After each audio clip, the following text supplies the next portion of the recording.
Assalamu alaikum wa rahmatullahi wa barakatuh. Excuse the delay.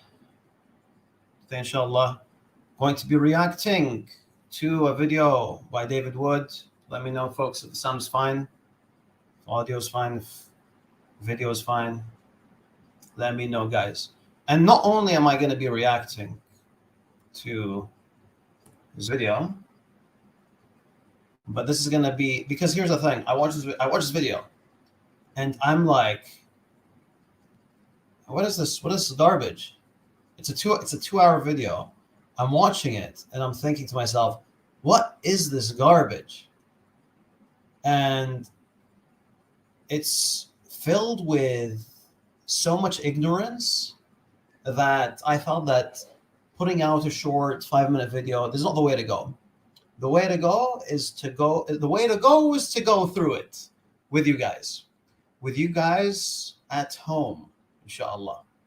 And in many of the cases, I'm just going to play the clip, and inshallah, you guys are gonna be doing the responding. How about that? And I'll share my thoughts. I'll be like, la, this doesn't work. And sometimes I'm gonna be like, mashallah, it's a good point. And whoever gets the most points wins the Eid gift. Okay, how about that? Sounds good. I hope you guys are excited. Tayyip, where's his video? Let's dig out this guy's video. This is it. Okay, is that it? One sec. StreamYard, by the way, StreamYard is just a problem today. Sure, look, these guys, I don't like these questions. You just accept the gift and we move on. By the way, does anyone, were you guys even aware that David Wood made the video about me or put me in the thumbnail of his latest video? Were you guys aware of that?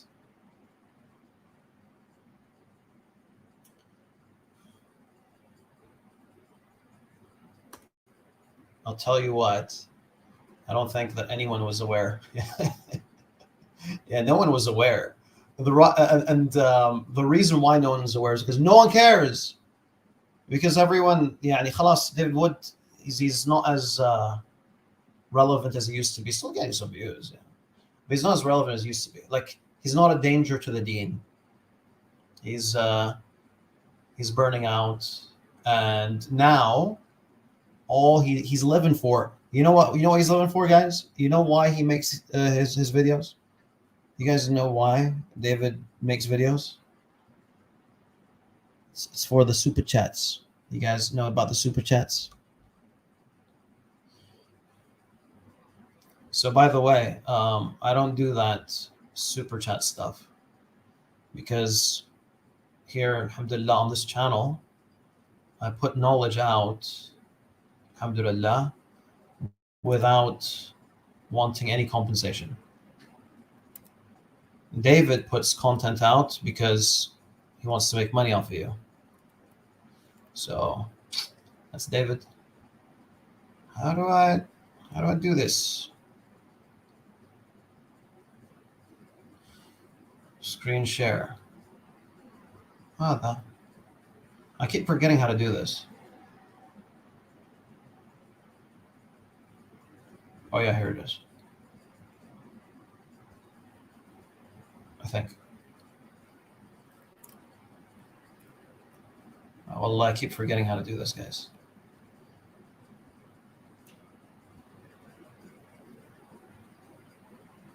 Pick a window and share. And I forgot. Thank you, Assassin. Okay.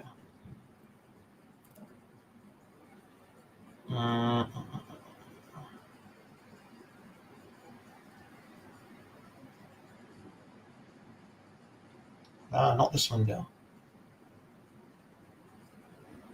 Allah, أنا مسكين, guys. أنا مسكين.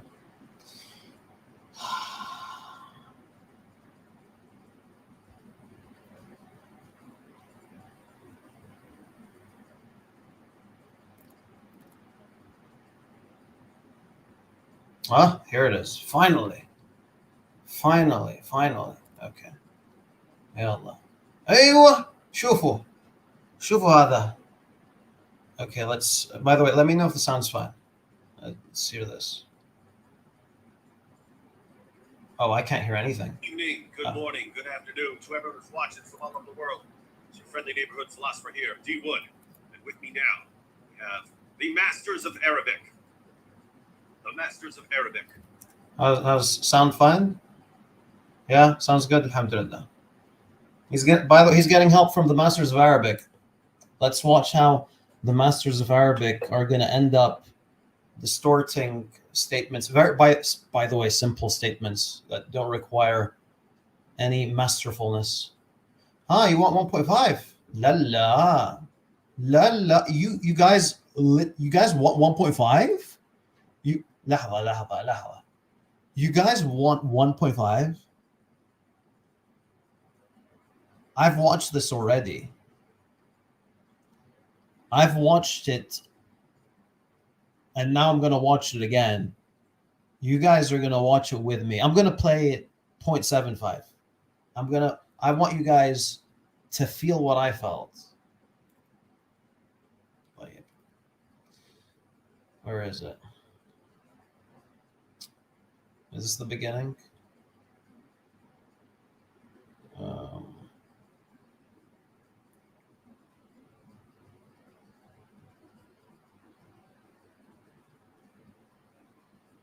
Yeah, so there's a lot of fluff in the beginning.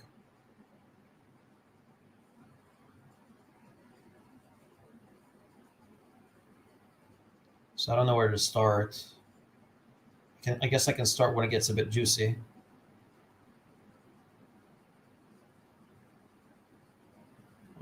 Maybe around here.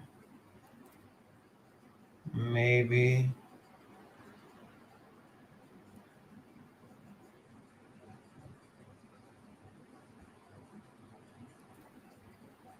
Yeah, maybe around here. Yeah. To recap, because some people just understood everything you said. Some people come along that they're very new to all this, and so they're confused about what's a hadith and so on. So just to make sure everyone understood what you just said, you are first talking about hadiths and how they came up with their hadith methodology. Some people were assessing the reliability of hadith using a very subjective methodology, whether they find the content personally acceptable or their version of Islam that's in their head doesn't line up with that, and so they're judging the reliability of hadiths very subjectively. So you're going to get completely different answers on whether a hadith is reliable depending on who you ask and what that person happens to believe. So they came up with a methodology that's more objective. Here's a list of names, and we have a list of names of reliable people. So if the people in the isnad, if the people in the chain of transmission are all reliable, that's how you decide whether a hadith is reliable, not just based on the content, which you may or may not like. So it's a more objective method. Sorry. Is the audio too low?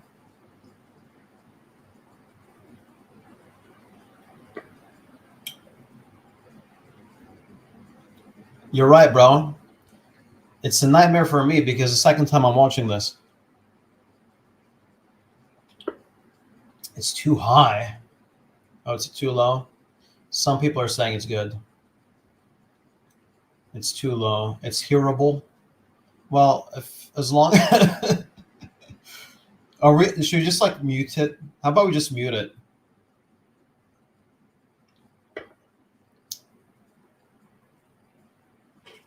That's I can't increase the volume, folks, unless there's a way. Is there a way to increase the volume?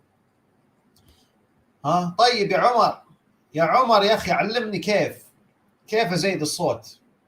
That's, by the way, that's the loudest I got. Sure, Tug says خلاص. As long as Tug says خلاص, it's خلاص. We're good.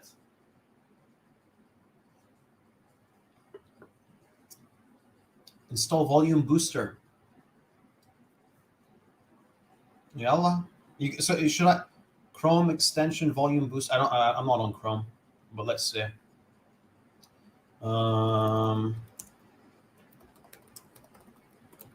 Let's see. Off 600% volume booster. We're all going deaf, guys. We're all going deaf. Add. Okay. Is it working? Well, that's it. Add on. When? Okay. It's installed. I have guys. I got this fear that if I just hit on friggin' play, we're all gonna go deaf. It's like that moment. What's that movie called? The Oppenheimer and Oppenheimer, when they when they're like, we don't know if we test this bomb, we might all die. Same thing. So you might all go deaf. Allah Bismillah. And we're gonna go deaf because of David Wood. So not the best way to go.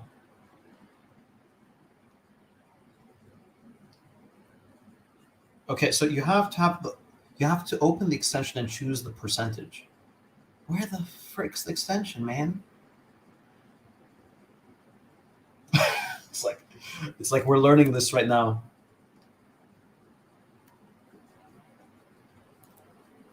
Okay.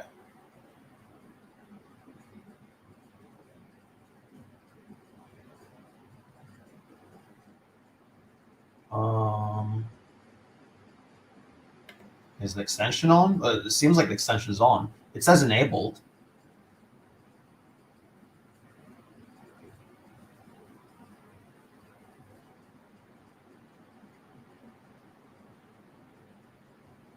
Maybe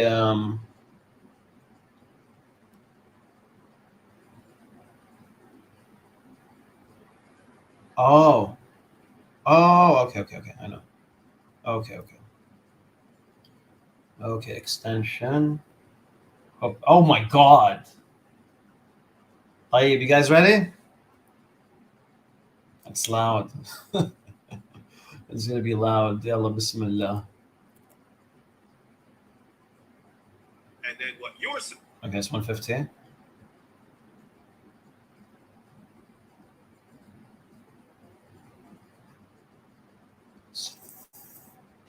Thing is, since they have this objective method, Sorry, nothing's changed.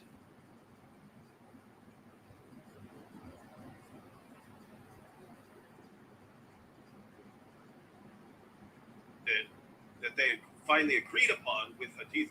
Nah, it's not working, guys. It's not working. Nothing's changed. Guys, what should I do? Yeah, I know I'm not sharing, but I'm just testing the sound.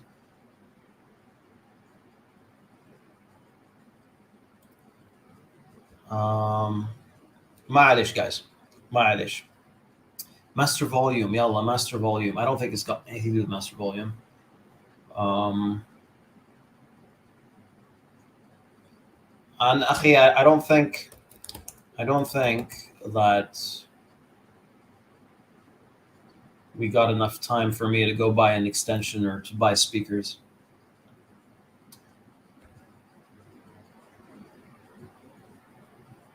Okay, guys. Khalas.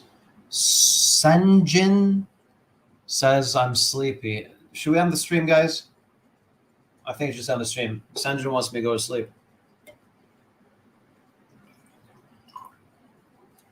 طيب شوفوا Jamal says wallahi there's no problem with audio. خلاص يا أخي. Jamal has spoken.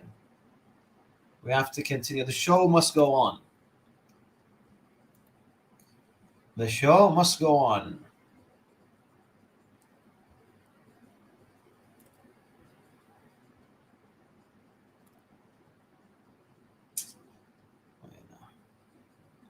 Oh, come back, David.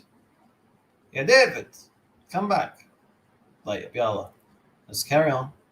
Criticism, namely that you look at the chain of transmission list of names to make sure every person on that list is reliable.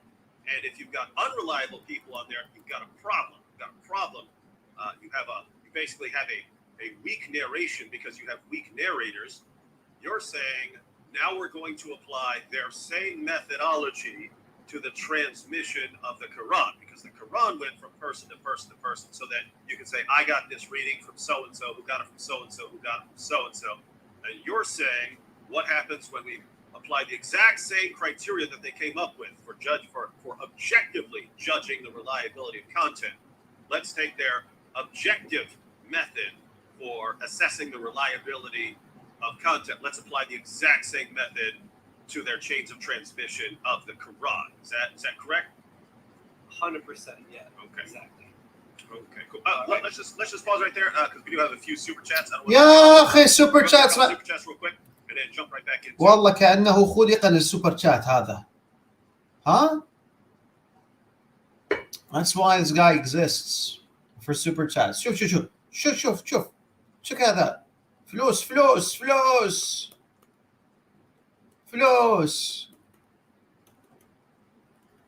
Subhanallah. It's not really that much. But yeah, it's a small amount. If you're tossing away your akhirah, it's not really that worth it.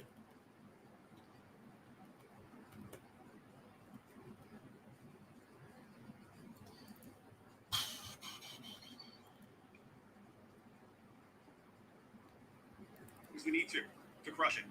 That's how it works. Be relentless. Hi, David. St. Laurent has made it. By the way, don't. Arabic is always the same. You think this guy cares? Yeah. By the way, this guy, it's like the intention from the episode. It's not to get information out.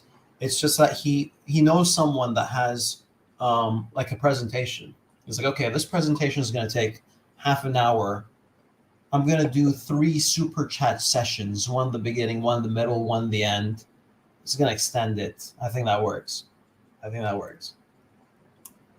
D Wood's girlfriend is watching you right now for the first time. D Wood's girlfriend? No, I think they're saying their girlfriend is watching you. Oh, okay. D Wood, girlfriend is watching you right now. Yeah. Okay, that makes more sense. Another super sticker, giant parrot character waving flags and turning around, making. Well, So the question then becomes. What is yours? Okay. So the question then becomes, what is the criterion that these scholars use to determine whether or not a hadith narrator or transmitter of hadith is reliable? And they come up with 4 different, you can categorize it in roughly 4 different ways. So Shadi Nasser in his book here just gives us these 4 basic categorizations that they use. Number 1, they have to be a Muslim. Number 2, they need to be of a mature age. Number 3, academic proficiency. And number 4, moral integrity. And I always thought it'd be really fun to apply this to like Muhammad, for example, like to see if academic proficiency, to see if moral integrity. Would he pass as a reliable transmitter of hadith?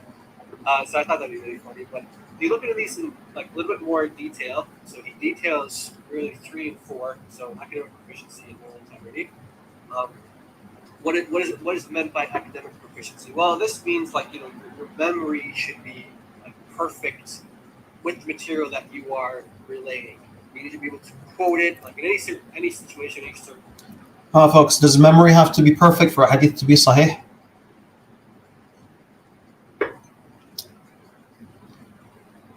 Because I'm learning something new, man.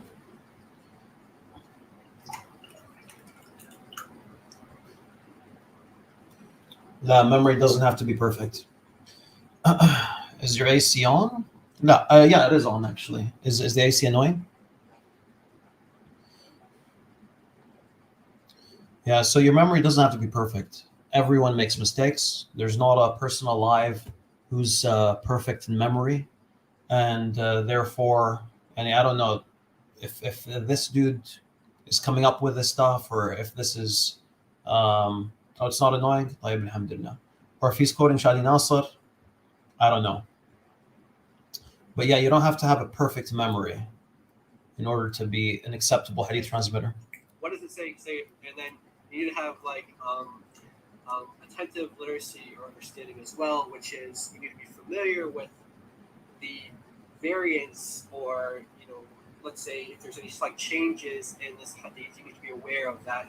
Kind of how does it, let's say the hadith you're memorizing like 5 different ways to recite it. You need to be aware of these 5 different ways. You need to have some sort of familiarity with them. Recognize when it's changed. Okay, so here's the other one here. Yeah, I don't think he knows what he's reading. When it's changed. Okay. I don't think he knows what he's reading, because it says, be familiar with the contents of his notebooks and be able to recognize the slightest changes which people intentionally or inadvertently may introduce to them. Tayyib, Habibi, listen up, man. It's not referring to a transmitter being familiar with 5 different wordings of a hadith. That's not what he's saying. Shadi Hikmat is saying here that the narrator must be familiar with his own books, okay? And if someone introduces a change to his book, then the person should be able to catch it. That's what it's saying. But yalla, let's carry on. By the way, this isn't really that important in regards to this topic, but I just think it's interesting that someone's presenting content from an Orientalist, Western academic, whatever, and is not even sure what the text is saying. I just find it interesting. And he's teaching David, by the way. Yeah, this guy, he's not sure what he has on the screen. He's got this PowerPoint presentation, and he's explaining the presentation, which he himself doesn't understand. And David's like, Tayyib. Yeah, let's carry on. Here's the other one here, moral integrity. And this one is pretty interesting. So the first one is broken into conduct and behavior. And the examples that Muslim scholars give, like they say, okay, is the person, that's the question, like a checklist. Are they known for perpetuating sin? That's something they're known for? And then do they have ill social reputation? Well, what does it mean to have an ill social reputation? So here's one of the things that would kind of get you erased, would be reliable in the sense because you have bad moral integrity. If, for example, you urinate in public while standing up, if you tug on your beard in front of an audience, if you speak ill of others, you're going to that, right? And then eating or drinking on the streets. So Muslim scholars of Hadith, they note those and say, look, these are different ways we will judge whether or not you have, moral credibility or not. And then the last thing is, what's your reputation amongst other reliable narrators? So the ones who pass the test before you, what do they have to say about you? Do they say that you're a good person? Are you bad? Are you trustworthy? Are you good memory? What do they say? So those are kind of the criteria there that they use to determine who is and who is not a trustworthy transmitter of hadith. Okay? All right. So here's an example of a weak hadith here. So it says, narrated by Ali, it says that the Messenger of Allah said, whoever recites the Quran and memorizes it, making lawful what makes it lawful. Making lawful what so by the way, folks, I just want to go back to that statement. So he says here, urinating in public while standing up, tugging one's beard in front of an audience.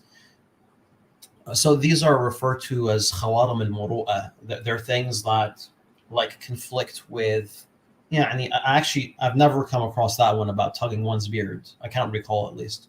While there may have been one example of someone saying, hey, this guy was urinating while standing, or this guy was tugging his beard, or whatever, and I really got no idea what's going on here. But that's not how narrators are judged, right?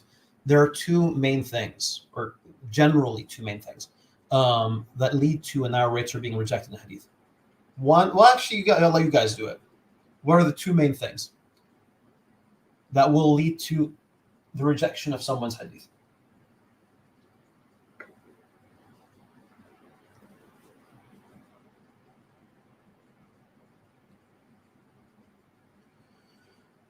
Alhamdulillah, we got number one. Saif says, is he known to be a liar? طيب, so lying, it's number one.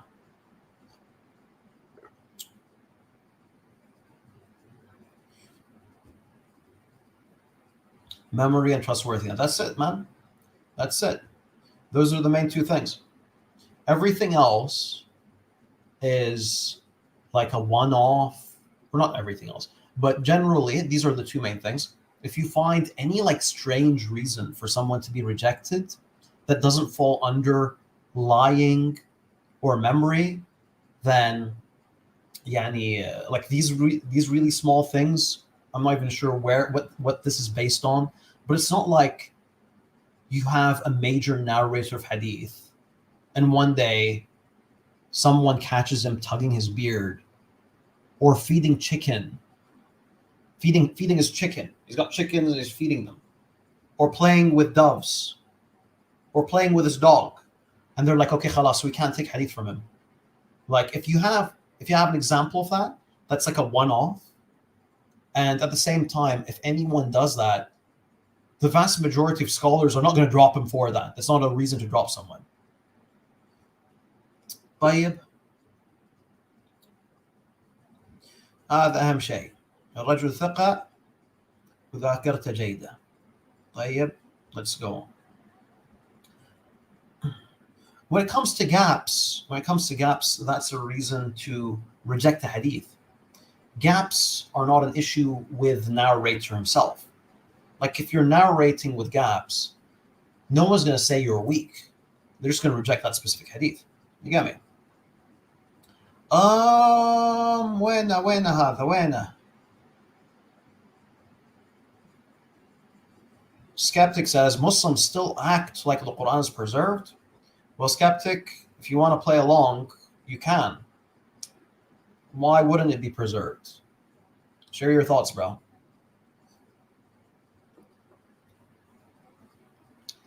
Shall we carry on with David or shall we give Skeptic a chance?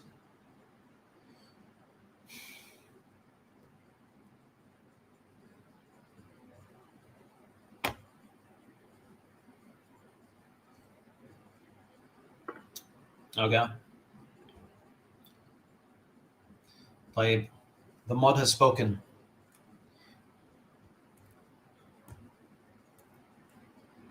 Are you trustworthy? Are you good memory? What do they say? So those are kind of the all right. Lawful with and grant him intercession for 10 of his family members who were to be assigned to the fire. So this is a weak. So what we have here is an example for weak hadith that's narrated by Hafs. So basically what this person's trying to do, we have Jai and Doc speaking to David Wood. And what they're doing is they're showing a hadith that's narrated by Hafs. And they're like, look, Hafs is weak in hadith. And because Hafs is weak in hadith, how are we relying on him for the Quran? That's the argument, by the way. Sorry for like spoiling it, but let's get to the actual topic. Yeah. Why is it weak? We're going to see it later on. Why is it? All right. So what do these same scholars who... Yeah. Oh, yeah. So what do these same scholars say about the readers or the transmitters of the Quran? So what do they say about them? So, here's like a list of them here. We're only going to be focusing on one reading, which is the Hafs reading, which he gets it from a guy called Awesome. And we're going to show... What's his name? You have to call Awesome, and which is the Hafs reading, which he gets it from a guy called Awesome. And you hear that, guys? We're going to show here... You guys get that? Hafs is getting his recitation from Awesome, because that's how you know, man. That's how Muslims believe in the Quran, because the main reciter is Awesome. 95% of the Muslim world reads from Hafs, his Quran. So pretty important to know. What do they say about him? And go ahead and break down what this is all referring to for people who didn't catch our last live stream about this. Okay, yeah. So you have in the 10th century, there's like 70 or so different readings of the Quran that are just floating around, and You mean different dialects? no, not different dialects. Not different dialects. Okay, that's what I keep hearing. Yeah. Nope. Different wordings that can amount to different legal rulings. They can amount to contradictions between meanings. Some of them have added words, or some words taken away. Yeah, so pretty serious differences. In fact, we have a Muslim scholar who says that amongst these readings that are now canonical, that there's about 30% of meaningful differences that completely change the meaning. Which, if you compare it to New Testament, and you take someone like Daniel Wallace, who says it's actually like less than 1% of variants actually change the meaning, the most meaningful and viable. So anyway, Huh? Madri, guys, I just heard him say that less than 1% of New Testament variants change the meaning. You guys hear that? Am I imagining things? Madri, yani. It's not my specialty. But it would be nice to look into this. But he's like, Shuf, what Daniel Wallace says. Madri, guys, I don't know. I only talk about my field. I don't talk about things that are outside my field. But yeah, according to this dude, according to Daniel Wallace, Madri Minu hada, Daniel Wallace had a sheikhum. He says like less than 1% of variants influence the meaning. طيب. Bismillah. Let's carry on. I don't know, guys.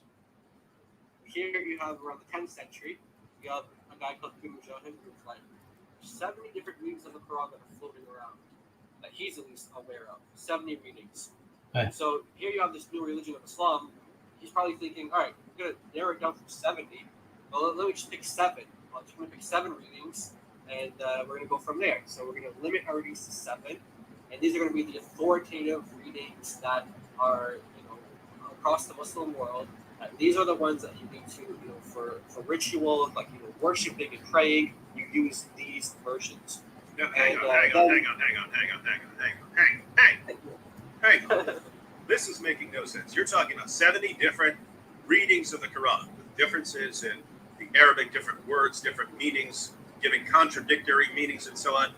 And this is after this entire cleansing of the Quran that Uthman did, whereby he ordered everyone to hand over the Qurans. He burned them in a giant pile, a giant bonfire, while people are sitting there screaming, Ahruf, Ahruf, Ahruf are on fire. And he had all these things burned and put out a standardized version of the Quran, and you're saying that they still ended up with 70 different versions anyway? Yeah, 70 plus different versions after all that. Imagine that. So imagine that never happened. Yeah. Imagine how many versions they'd have if he didn't burn all the early variants. So hang on.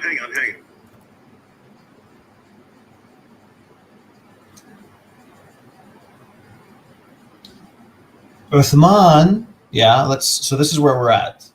Uthman wrote the Mus'haf, and we have two possibilities. Uthman wrote the Mus'haf with the intention of everyone reciting it in one way, or Uthman wrote the Mus'haf while allowing people to recite in multiple renditions. What's the correct one? What's the correct answer, folks?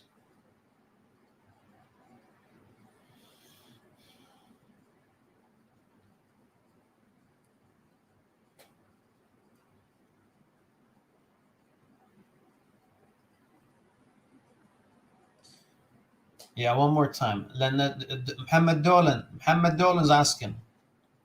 Okay? Did Uthman write the Mus'haf with the intention of everyone reciting it in one recitation? Or did Uthman write the Mus'haf while allowing people to recite it in multiple different ways? One way or multiple ways?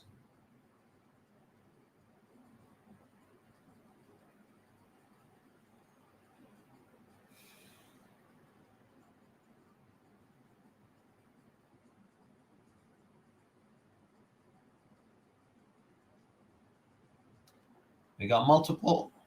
We got multiple. Allowed different ways. Multiple ways. 2 is in the second one. That's why. I don't know, bro. Yeah, so it's multiple ways. All right, folks. Uthman wrote the Mus'haf in a way to allow you to recite in multiple ways. That's it. That's one thing that David doesn't seem to be aware of. It doesn't seem like any of these folks seem to be aware of. And what you will find classical scholars saying is Uthman jarrad al-Mus'haf and al-Naqd. He removed the dots from the Mus'haf. What does this mean, folks? When someone says he removed the dots, it means that there was dots. There were dots. And now there are no dots. Uthman allowed people to recite in different ways. طيب? By the way, I've written pieces on this subject. You folks can check out my academia page if you're interested. But yeah, so the problem with David and his guests is that they think that the existence of multiple recitations after the time of Uthman is a problem. They think that the existence of multiple recitations post Uthman conflicts with Uthman's intentions. طيب? Okay. Yeah.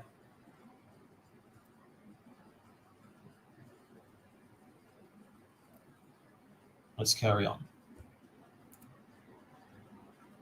Because Sheikh Yasser Qadi literally wrote the book on the sciences of the Quran. But I have video clips of Sheikh Yasser Qadi. Even though behind the scenes, when he's talking to scholarly people or people who are on the path to becoming scholars, he's telling them about the different Qur'an, the different Qurans in different parts of the world. But he said to a popular audience for the Why Islam campaign, he said, since the time of Uthman, there has never been one single letter of difference between any two Qurans. Can we say that he knew indisputably that that was a complete lie when he said it? 100%. He knew that was a lie. He lied. Yeah. And Farid, yeah, go ahead. Farid said that Yasser Qadi lied. We got him on a clip. Yeah, responding to the video David, David put up. Yeah. Farid actually said, guys, can we say Yasser Qadi lied? He said, yes, he did lie. He admitted it. He Yeah. admitted it. And then the clips my son. Wow. Folks, what do you think? Share your thoughts, guys. Share your thoughts.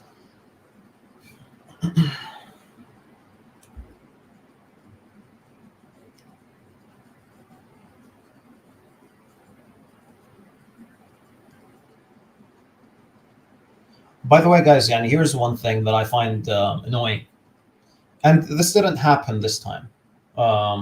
But like if I ever say something in which I'm agreeing with Christian apologist, whatever it may be, let's say there's an argument that a Muslim made, and I disagree with the argument, and I side with the Christian apologist. I say it's a bad argument. Yeah, Muslim, you can't use this. Or, for example, a Muslim used a weak hadith, and I come out of my way and I say, yeah, Habibi, this is a weak hadith. It blows my mind that when I go to the Christian channels and I go through the comments, even when I'm siding with them, they'll hate on me and they'll call me a liar when I'm agreeing with them. Wallahi, I've seen this with my own two eyes. I would say something that they like, but because like they're so brainwashed that, oh, Farid's a bad guy, yeah? Anything I say, even when I'm agreeing with them, I get hate for it. In any case, alhamdulillah, in this case, I mean, David and his guests, they were like, okay, you know, Farid agreed with us on this. Okay, cool. But yeah, I have a video on that specific subject. Like I was reacting to Yasser Qadhi's clips. And yeah, it's up on my channel if you want to check it out. So that's a peace in the Middle East, ladies and gentlemen. We had Farid agreeing with David Wood on something. And what we agreed on was that Yasser Qadhi was lying about variants in the Quran. Shocker that lying is so normal even for Muslim scholars. But go ahead. Exactly. So yeah, so you have in the 10th century, Ibn Mujahid, you could say. Shufa, you see that? You see that's why David Wood is so unfair. That's why David Wood is so unfair. You have an example of Yasser Qadhi lying, and now it's normal for Muslim scholars to lie. That's so unfair. That's so messed up, man. And you're gonna see it. You're gonna see this in this video multiple times. He will take something that he's heard from one da'iyah and he'll apply it to everyone. And yani, is it really that hard, David? Is it really that hard to be fair and to call a specific person a liar without extending it onto others? Yeah, I can say, like, imagine, yeah, folks, imagine I was like, yeah, all the critics of Islam, all these Islamophobes, they're friggin' cross-dressers. Like, imagine I said that, yeah? I wouldn't say that. I'd never say that. But just because you have David dressing up in his wife's clothes, and just because you have Apus putting on this like blue wig and speaking like in a fruity way and wearing like a burqa, and like you got a bunch of them that do that, but I wouldn't say, oh, they all do this, and yeah, this is wrong. Yeah, this is wrong. Even though if I was going to play his game, I'd do the same thing. But yeah, I respect my audience. I don't know if he respects his audience, but yeah, let's carry on. The Canaanites, or like these are the now official. By the way, folks, what do you know? Why? Yani, let's just get this. Just need to point this out. Do you know why he's doing that, guys? Do you know why he has to generalize?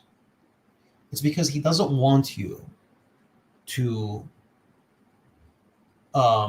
be open to anything that's ever said by a Muslim scholar. He wants you to believe that every single Muslim scholar is a liar by making a generalization like that. Because if you, ya Christian, lose trust, or if you are doubting everything said by a Muslim scholar, then there's no way you're going to ever accept Islam. Because most of the information that you're going to be getting will generally be through scholars or someone influenced by a scholar or from the du'at. And of course, that's why he makes these generalizations about du'at as well. Ya Allah, let's carry on. Man, we're never going to finish this video. Readings, 7 readings, which are the ones that you see here, where it says reader, it tells you district, Medina, Mecca, Damascus, Basra, etc. So these are the readers on the, I think you guys can see the mouse here. These are the readers. So those are the 7 that he officiated. And people who objected or didn't accept his ruling, there are cases where he would imprison them. He'd have them, because he had good standing with the government. And so he would take these people who disagree. There are cases where he would imprison them. Damascus, Basra, etc. So these are the reader here, when it says reader, it tells you the district. These are the now official readings, the 7 readings, which are the ones that you see here, where it says reader, it tells you the district, Medina, Mecca, Damascus, Basra, etc. So these are the readers on the, I think you guys can see the mouse here. These are the readers. And so those are the 7 that he officiated. And the people who objected or didn't accept his ruling, there are cases where he would imprison them. He'd have them, because he had good standing with the government, with the rulers, and so he would take these people who disagreed and say, no, I'm not going to, I have the reading of Ubay, I have the reading of Ibn Masud. And he said, no, you're going to accept these readings, and to the point where they would go to prison, they would be flogged, beaten, forced to recant their positions and accept his 7 readings. So these were really forced upon the Muslim world. طيب. So I don't know if this is intentional or not. Yeah. And I'm a fair person. I'm not going to accuse him of lying just because he says something that's wrong. But let me ask you guys the question, and you let me know. David's guest is saying that anyone who recited something that's outside the 7 was taken to jail or flogged, right? Is that what you've understood?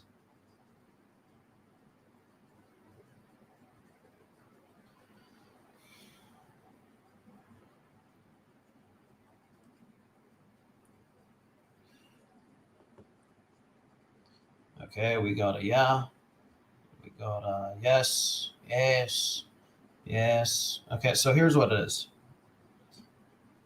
Here's what it is, folks. We got a na'am. طيب. So here's the thing, guys. That's not what happened. Ibn Mujahid took people to court. There's 2 instances. One was Ibn Shanabuth. I believe that's how I pronounce his name. And he was taken to court and flogged because he recited not something outside the 7. It's not because he recited something outside the 7. It's because he recited recitations that conflict with the Rasm of Uthman. He wrote in a way that conflicted with the way that Uthman wrote the Mus'haf. So that's what happened. It's not because Ibn Mujahid, there were 70 recitations, and then Ibn Mujahid said 7, and if you recite anything out of the 7, then you're going to get flogged. Yeah? So if you recite Abu Ja'far's recitation, you're not going to get flogged. Abu Ja'far is one of the 7. If you recite Yaqub's recitation, you're not going to get flogged. That's not one of the 7, but you're not going to get flogged for it. Yeah, but anything that conflicts with the Rasm of Uthman, yes, like he would take you for that. So Ibn Shanabuth was one of them, and the other was I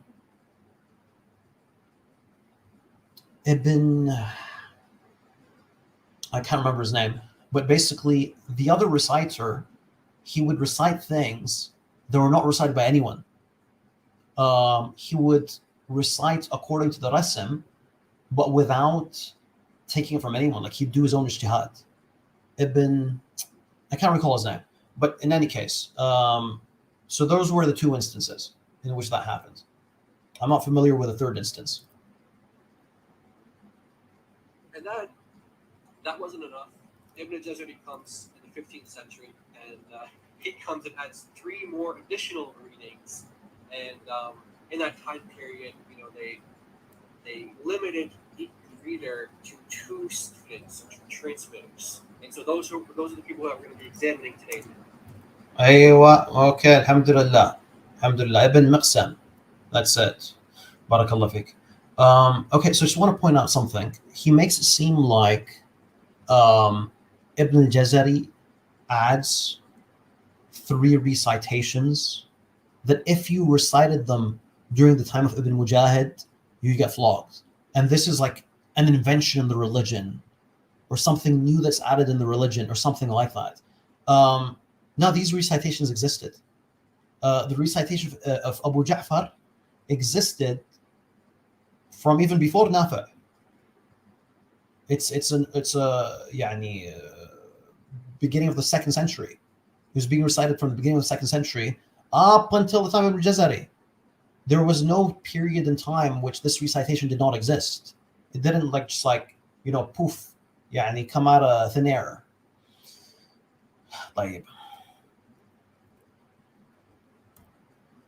So you have, like for example, the top one, the transmitters, you have Balloon, the Warsh, and you're getting it from Nafe. So Nafe is the reader, and then he has two signatures. So we're going to be examining what do the scholars say, for example, about this person, and then the reader.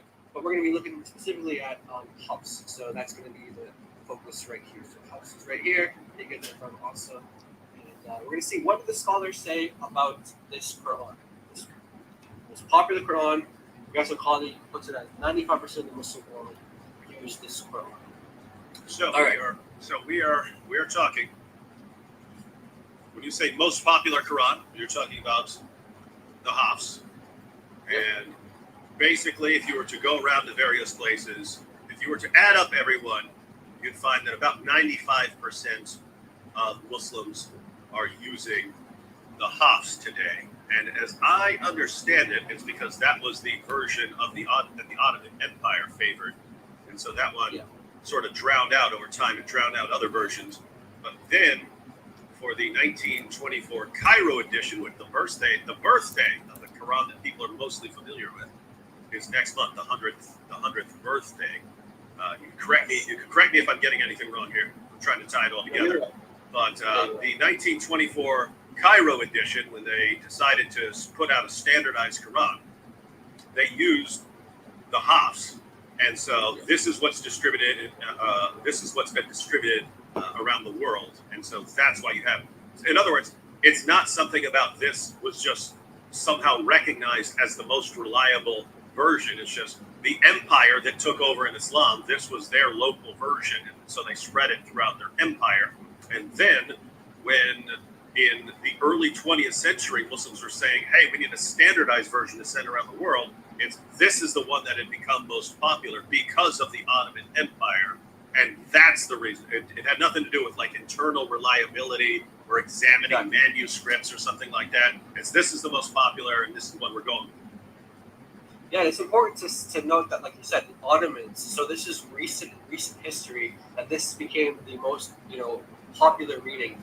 But actually, if you go back, a couple hundred years ago, for example, you're going to see actually there were other readings that were more prominent in the Middle East, other readings that were prominent in parts of North Africa, and so historically, Hafs was not a popular reading. And so what's really funny about that is that you have like the standardized text of the Quran is kind of like Hafs today. So that's a standardized text, like you said. And so whenever they're like printing commentaries of the Quran, the default text that they're printing in the commentaries is Hafs. But none of the commentators, they for example, if you go to like Tabari, for example, he wouldn't have Hafs wasn't his reading. That wasn't the Quran that he was reading. So sometimes he'll be commenting on a verse, and because when the printed, like the companies that just kind of print these commentaries, they just use Hafs as the standard version. That his commentary on the verse doesn't line up with how Hafs is wording it, and so it's kind of funny because they're imposing Hafs onto like some of the Tabari, and when he's giving commentary on it, he's not actually commenting on the Hafs text because sometimes he's using a text type that differs from Hafs, and so the point he's making actually contradicts Hafs in some places. If that makes sense. So like it's like for the New Testament, for example, let's say like the NA28, for example, like the Greek text, like the standardized Greek text. Hey, guys, what do you guys think of that? Did you guys get that? The point about Tabari and the recitation that's imposed into Tafsir al-Tabari? You guys get that point?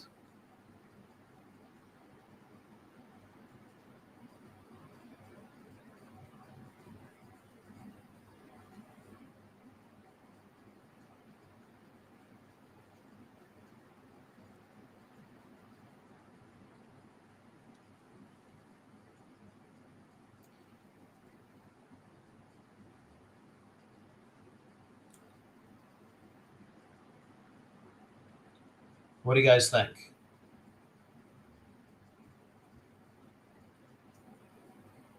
Okay, so let's see.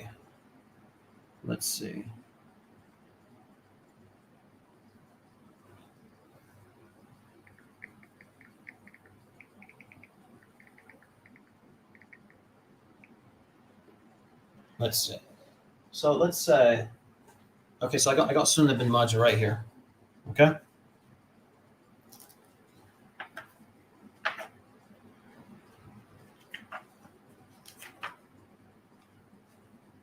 Okay. So I got Sunan ibn Majah right here. And if you can see, oh, it's gonna be hard to see. Let's see. Okay. So you see right here how it's like quoting a Quranic verse. Okay? You see how it's quoting a Quranic verse right here? The idea is that every single time, almost every single time that a Quranic verse is quoted in like a book, in a hadith book or in a tafsir book or whatever, you will find the verse being quoted written as Hafs and Asim. And the reason, most likely, is one, it's because it's the most common recitation, and two, it's because it's the it's readily available. You find it quickly, copy paste, halas, get the book printed. Okay, and this is one of the most common mistakes that editors will make, because what the editor needs to do is the editor needs to put in the text, provide the text in the way that the author himself had it written. So if the author himself wasn't reciting Hafs and Asim, then you're not supposed to have it as Hafs and Asim. Yeah, of course, in many cases, there's not going to be any difference, right? In the vast majority of cases, what the author writes right there, you wouldn't be able to realize that the author is trying to say something different. So let's say, for example, here's a good example. So imagine a scholar is speaking about the verse that speaks about wudu, okay, and and it says, of course, in the Arabic, وَأَرْجُو لَكُمْ, okay, وَأَرْجُو لَكُمْ, meaning, like what it implies is that you should wash your feet, okay, but you will find it saying, you'll find the author commenting saying this verse is understood to mean wipe the feet. And then you're like, but according to what it says here in the book, it says وَأَرْجُو لَكُمْ. You see that's where the problem is. Some editors, they will fall into that mistake. The seasoned editor will not. Like the seasoned editor that knows what he's doing, that's worked on editing in the past, someone who's qualified to do so, they won't make that mistake. But yeah, this is actually a very common mistake made by amateurs. All right, but yeah, it's a good point. That's a good point, and this is something that all editors need to avoid. But let's carry on.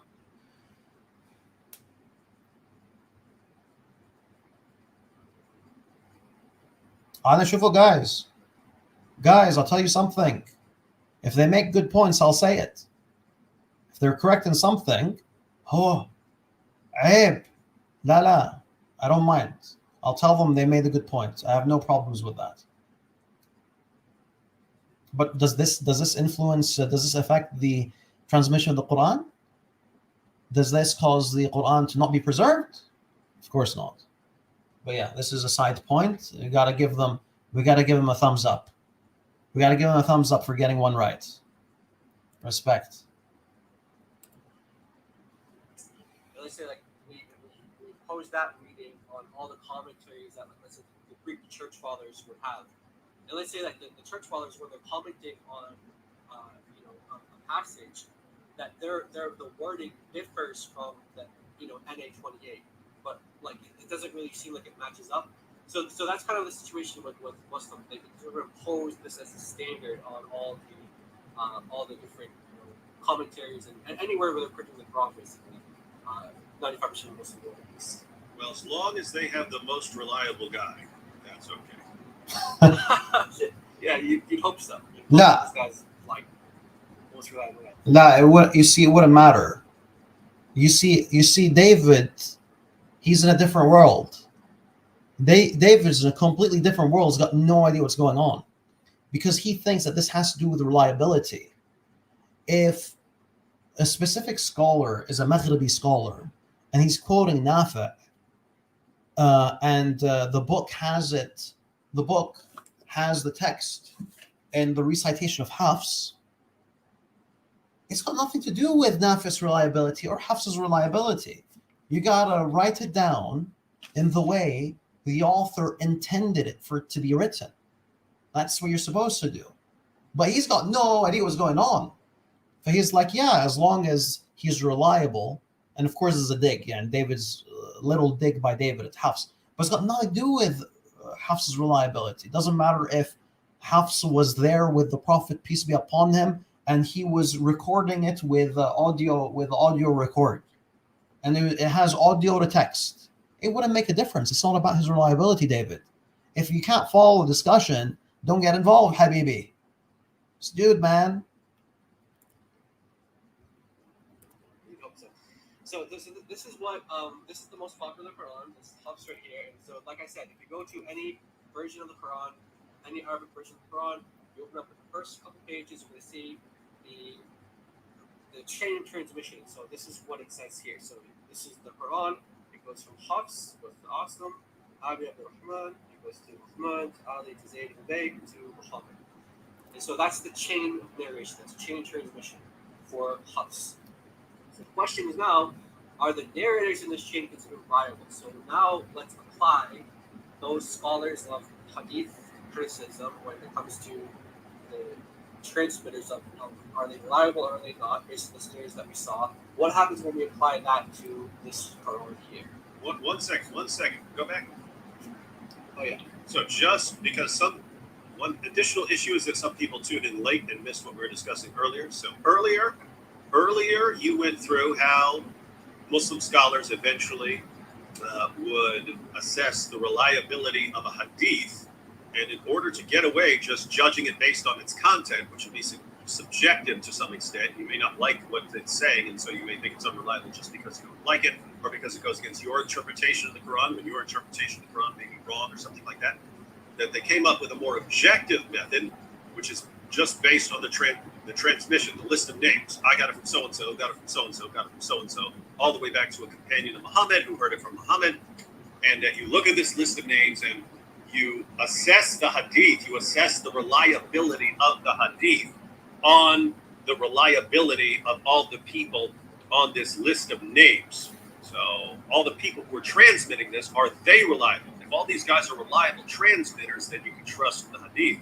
And what you're doing now is you're saying the Qurans are the same. If you get a Quran and you know what it's saying in the Arabic, it's telling you this Quran came from so-and-so, who got it from so-and-so, who got it from so-and-so, who got it from so-and-so, all the way back to Muhammad.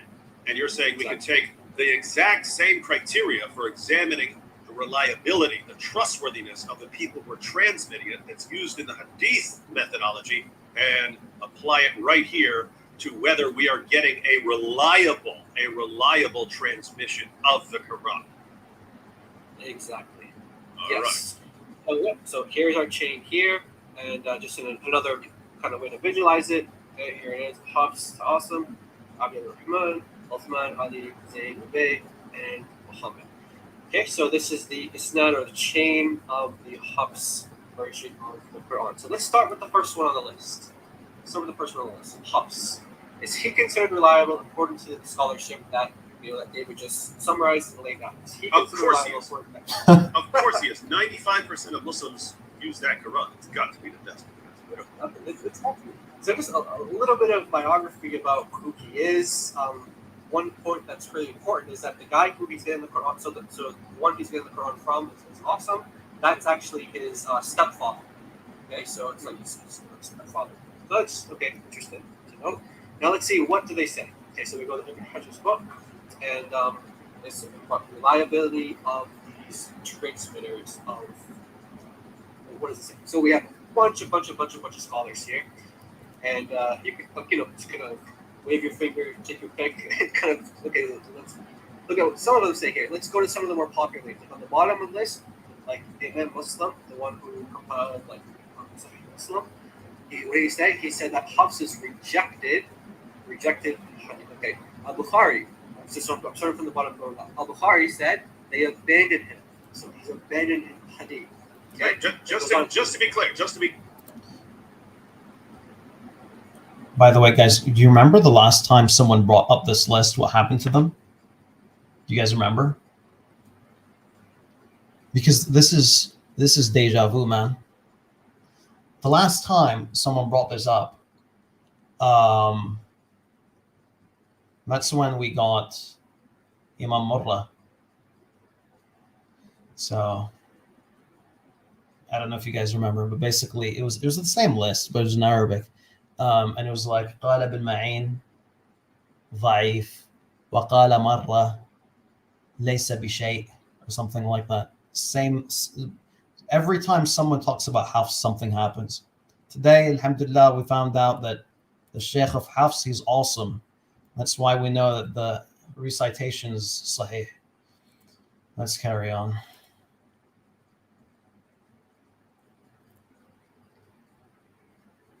clear. These are hadith scholars commenting on the reliability of this guy named Hafs. They're talking about him as how reliable a transmitter of narrations he is. Exactly. Yes. So you go up a little bit. It says, he's hadith this week. I intentionally abandoned him. Others said, Abu Bakr said he's not reliable. We go a little up here a little bit.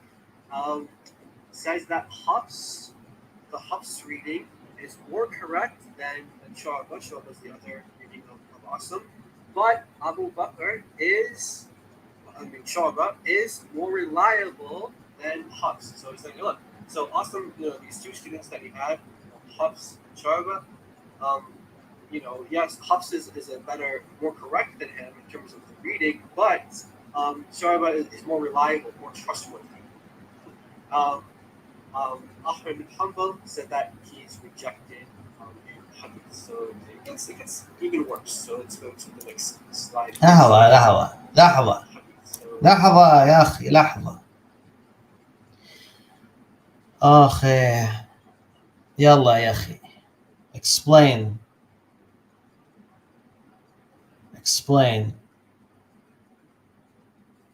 Hafs reading is more correct than that of Abu Bakr bin Ayyash, Shu'bah, but Abu Bakr is more reliable than him. Yalla, explain.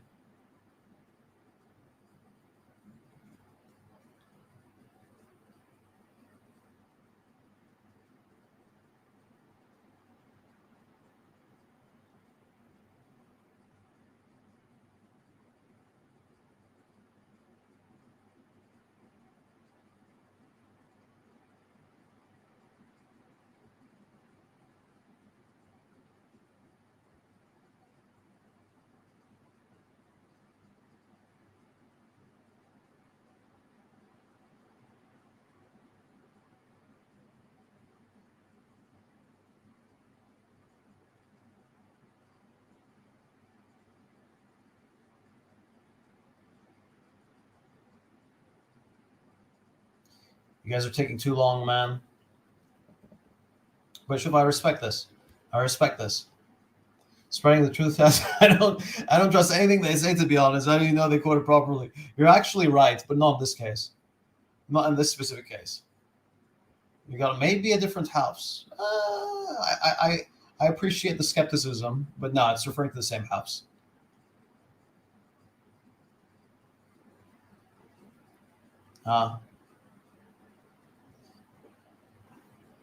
Where is it? Let me just get it out because I got Tahdhib here.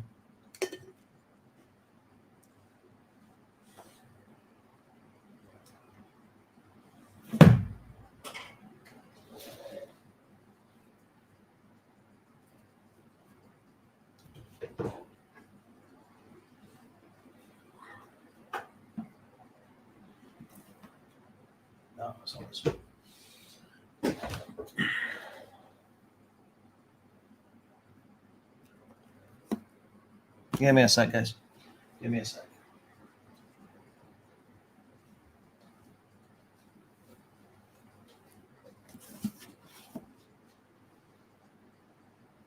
Where is it? It's gone.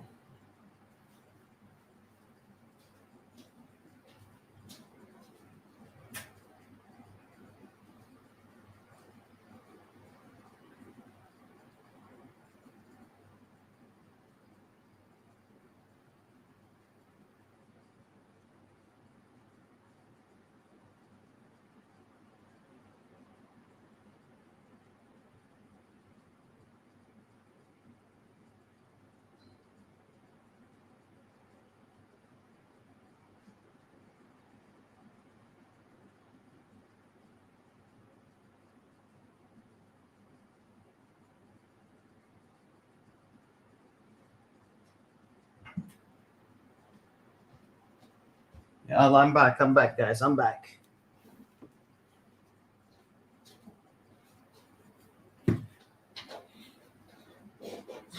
I think I actually had. I think it's probably here. Actually, yeah, it's here. It was the first book all along. Hafs bin Sulaiman. By the quote, folks. Just want to make sure, right? Just want to make sure. So the first thing you guys need to do is, when you're watching one of these clips, you always want to go back to the original source, just in case. In this one, I don't recall there being a mistake, but here's what it says. He says, هذا يحيى بن معين. He says, قال أبو عمر أصح قراءة من أبي بكر بن عياش وأبو بكر أوثق منه. يعني Abu Umar, Hafs, is more correct in recitation than Abu Bakr bin Ayyash. Abu Bakr is more reliable than him. What's Yahya bin Ma'in saying? He's saying, when he says more reliable, is he referring to the Quran or Hadith?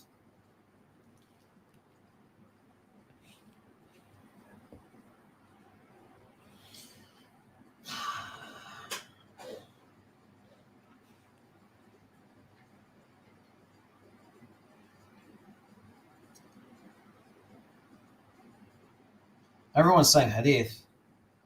We got everyone here saying Hadith except for one person. So yeah, it's Abu Bakr is more reliable than Hafs in Hadith specifically. That's what he's saying. طيب? So this is from arguably the strongest critic, most important actually. So the most important critic against Hafs, if we're going to argue, if we're going to accept this claim, it's not, I don't even believe this, and I have arguments against this, but if we're going to accept this claim that Hafs was a liar, then the person who allegedly says that Hafs is a liar is Yahya bin Ma'in, allegedly, and I have a video on this, right? But if you're going to accept this claim, then you still have to accept the claim that Hafs's recitation is stronger than Abu Bakr bin Ayyash's recitation. And it more accurately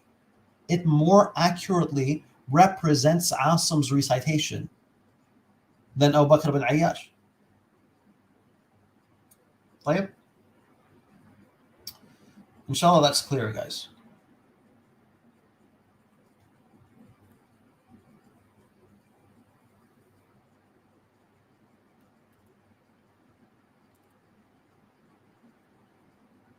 It's even worse. So let's go to the next slide here. So we talked about Al-Bukhari, the Muslim. Now let's go to An-Nasa'i. I said he is not reliable, and his hadith should not be written down. And he said in another place, he rejected a hadith. Okay? You go on, and you have another one saying his narrations are strange. As-Saji, this one is very, very interesting here. It says he narrated, okay, he narrated from someone who's rejected and others, and he says he fabricated hadith. That's a huge charge to say that Hafs fabricated hadith. Guys, he fabricated hadith.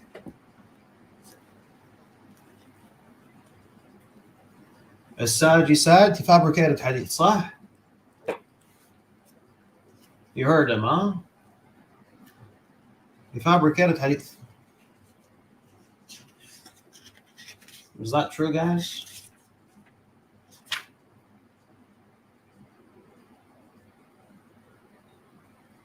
أيوة وقال الساجي.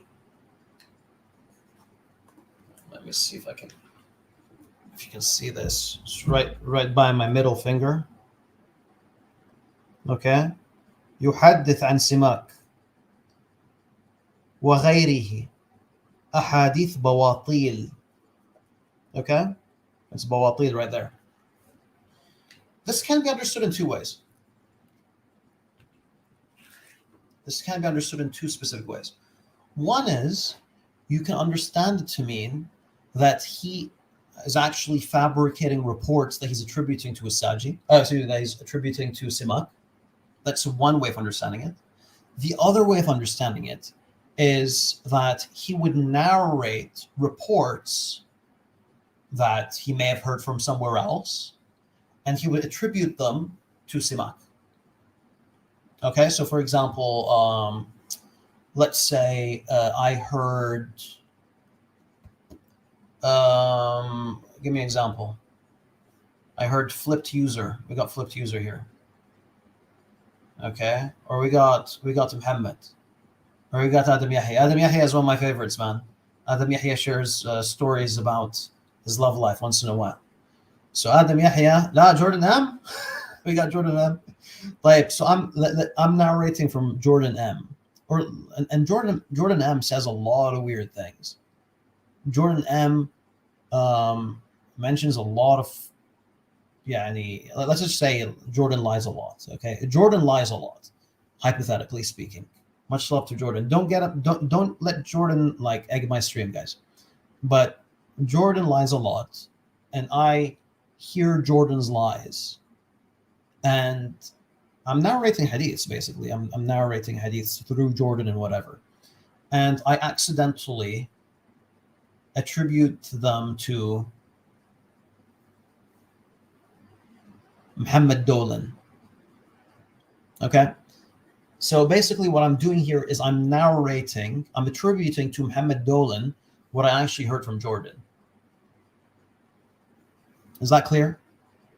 So the literal translation, let me just type it out.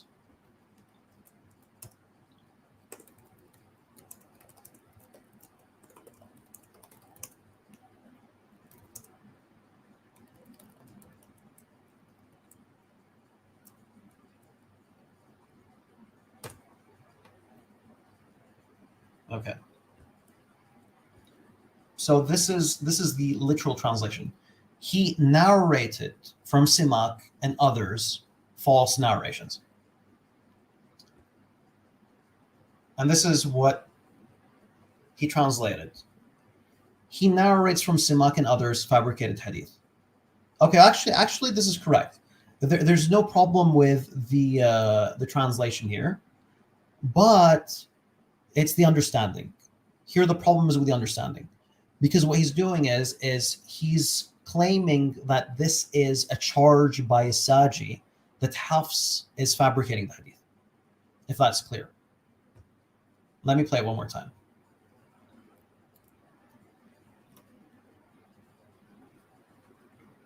Rejected. His narrations are strange. As-Saji, this one is very, very interesting here. It says he narrated, okay, he narrated from someone who's rejected and others, and he says he fabricated hadith. Hey, so that's a huge charge. He fabricated hadith. The quote doesn't say he fabricated hadith. The quote is saying he narrated from him. He narrated from Simak and others fabricated hadith. So there's a difference between that and he fabricated hadith. Is that clear, guys? I hope that's clear. طيب.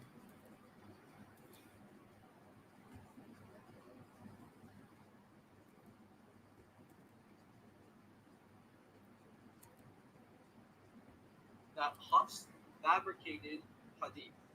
Yeah, that's different from saying, like, I can say you have a weak memory, or you comb your beard in public. I mean, you scratch your beard in public, and you're unreliable for that. But if I say you fabricated stuff, that's you're inventing stuff. And what did Muhammad say about someone who invents stuff? Yeah, you're going to hell. Yeah, One exactly. way ticket to hell. Exactly. So another one, he's weak in hadith. Now here we have another interesting part here, where it says that Ibn Khirash says he is a liar. He's rejected. Why? Because fabricating hadith. Fabricates hadith. So he's a liar. He's actually called a liar.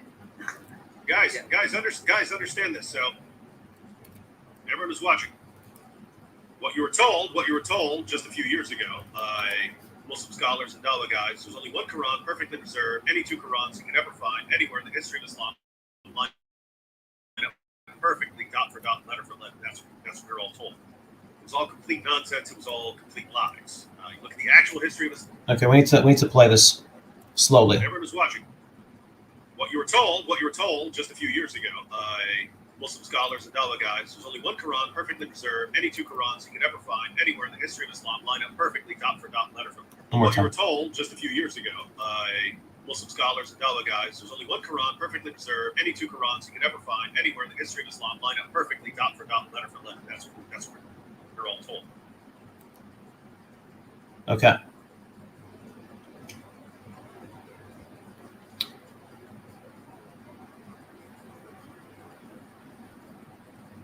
First of all, very quickly. Yes. So did Hafs say Simak said this, and Simak didn't say it? Yes, that's the claim. The claim is he attributed some things to him that were false that he never said. So this, by the way, is a severe mistake that would cause someone to reject Hafs as a reliable transmitter. So how does this happen, by the way? This happens because you spend your day listening to many people narrating hadiths. You may spend weeks, months listening to people narrating hadiths. You memorize the hadiths, and sometimes you confuse who you took the hadith from. Now, it's not a problem at the time, not necessarily a problem at the time. It's a problem 10 years from now, 20 years from now, 30 years from now. Someone goes up to Hafs and says, Hafs, what's that hadith that you narrated about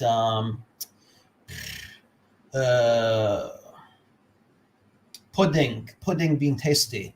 And Hafs is like, oh yeah, I heard it from Simak, hypothetically, right? So Hafs makes the mistake of attributing the false tradition to Simak. That's the mistake, okay? That's what you can understand these words to mean. You don't have to understand it to be a fabrication. But yeah, it's very important to I want to highlight what David's saying here before going back to Ibn Khirash and whatnot.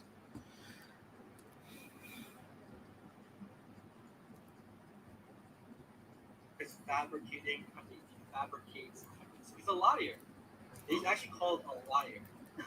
Guys, understand this. So everyone who's watching, what you were told just a few years ago by Muslim scholars and Dawah guys, there's only one Quran perfectly preserved. Any two Qurans you can ever find anywhere in the history of Islam line up perfectly, dot for dot, letter for letter. That's what we're all told. It was all complete nonsense. It was all complete lies. You look at the actual history of Islam.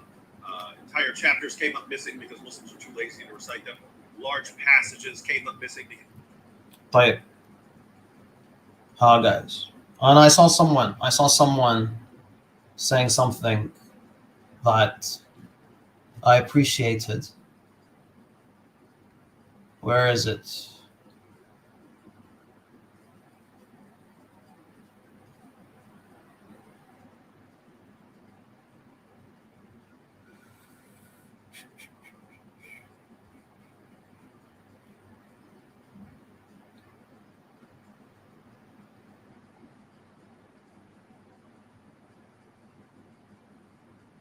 Oh, I can't find it. طيب. One more time, briefly. Let's keep this short, inshallah.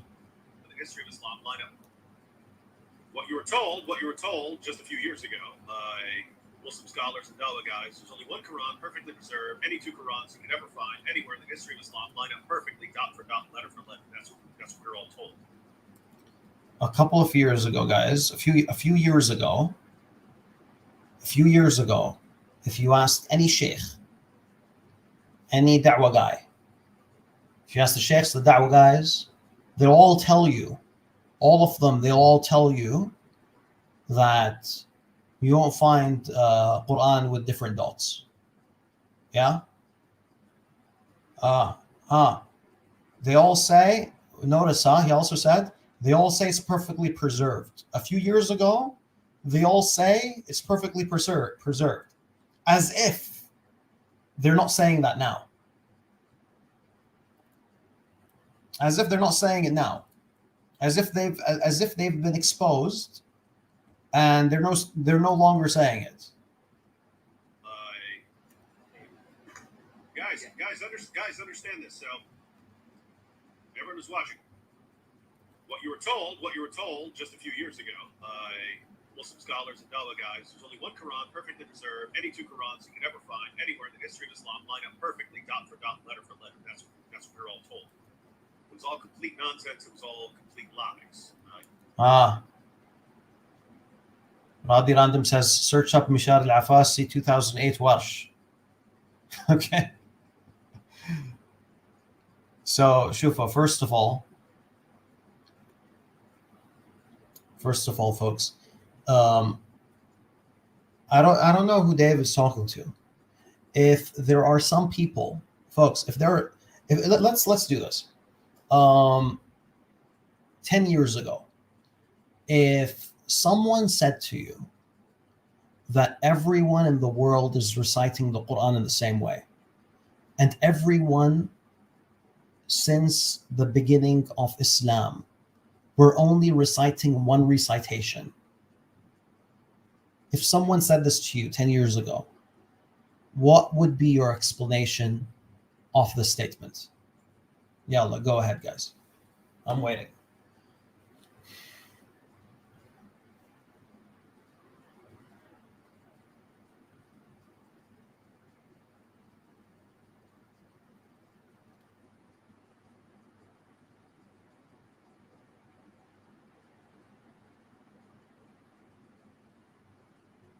I think that's about this. We got misinformed. We got jahil. I would just say wrong. Ignorance. Hatta Muhammad Dolan. Muhammad Dolan got the Dolan pick, and he's telling you there's ignorance. Ignorance, ya David. Okay? So, wallah shufu, huh? There's another possibility. There's another possibility. Hey, Shufo. Oh, this is good. Either a false statement or Hafs is perfectly preserved. Okay, I lost you. I'm not sure what you mean by the second part. Yeah, Hafs is preserved. Perfectly preserved, but either a false statement. I'm not sure what you mean. Oh, okay, so false statement. Yes, they would be making a false statement. Now, there are two possibilities. There are multiple possibilities. One is yes. One is they're lying. One is that person's lying, which is possible. Another possibility is they're ignorant. And David, you've been learning about Islam for 30 years, and you're still a dumbass, and you're still elementary school student level in Islamic knowledge. So, it's possible for someone to be a da'iyah and to make this mistake. It's a bad mistake to make, but it's a possible one to make. People make mistakes like that. Yeah. So you've been doing this for a very long time, and it's like you just figured this stuff out just like a couple of years ago. Yeah. So it happens. Are there cases in which the guy is lying? Yeah. Why not? And you've provided an example. You've provided an example earlier on in this video of someone that lied about this stuff. طيب? Oh man, yeah, you're right, man. Flipped user. Absolutely, bro. Absolutely. I messed up. Got to cut him some slack.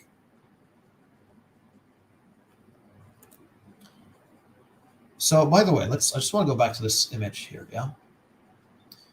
We have here, so far, the strongest criticism against Hafs is, by the way, guys, yani barakallah fikum, I appreciate the patience. I'm soon just going to give you like the final answer that ends every single discussion. Every single discussion about Hafs ends with one question. And I'm going to give it to you just as a reward for your patience. But I still want to go through these. I still want to go through these examples and these criticisms.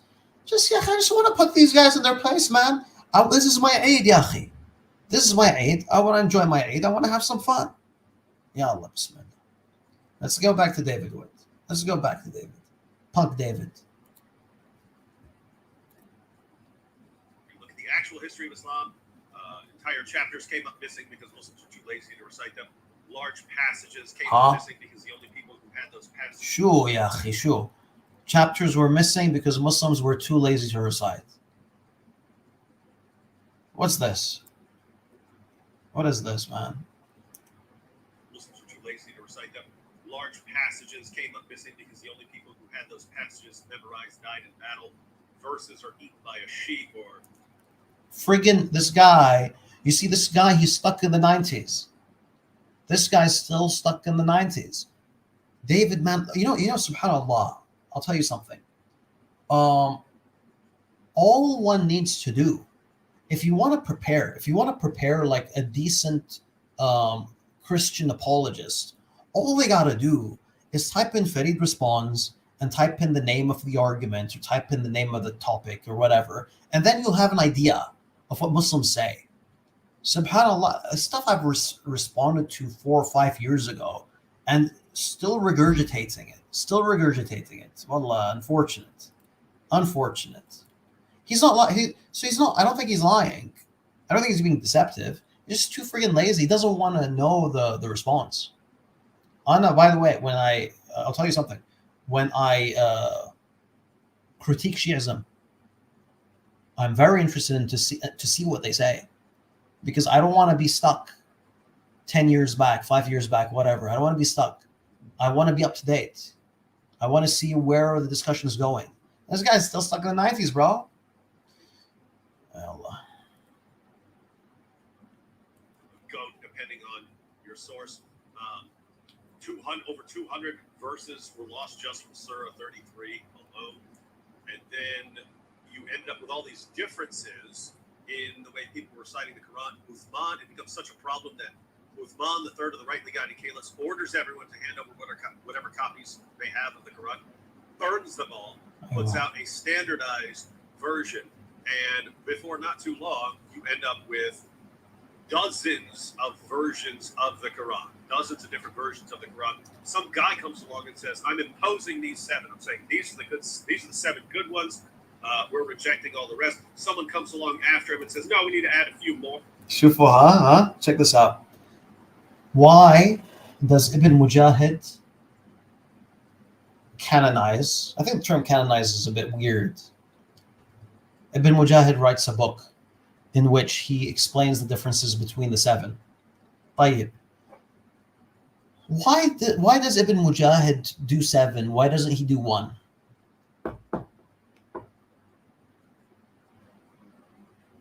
Why does Ibn Mujahid do 7? Why doesn't he just do 1? Oh, I think it's a good question.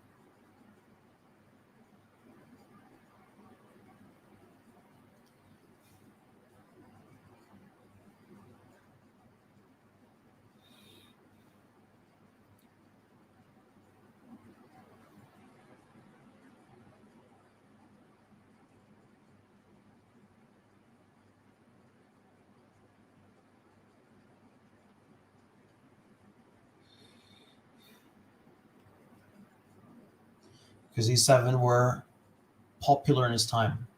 They were the most popular. They were the recitations of the regions. But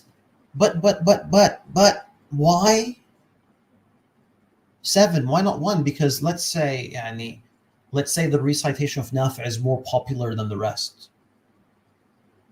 Let's hypothetically say Nafi''s recitation was recited by 60% of the ummah, and the other 40% was split among the other 6.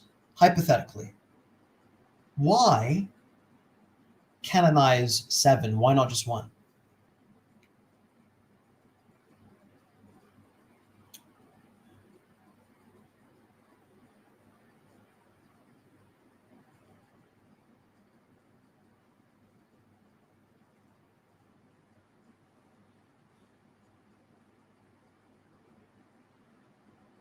Nah, you guys are not seeing what I have in mind. Maybe I'm expressing it. Maybe I'm asking the question in a different way than what I have in mind. David is arguing that there's one correct thing. There's one thing that Muhammad, peace be upon him, recited. That's David's assumption. David believes Muhammad ﷺ recited 1 recitation. During the time of Uthman, it became multiple. Uthman shrank it down to 1, and then it became 70. And then Ibn Mujahid shrank it down to 7. Why did Ibn Mujahid shrink it down to 7? Why didn't he shrink it down to 1? That's the question.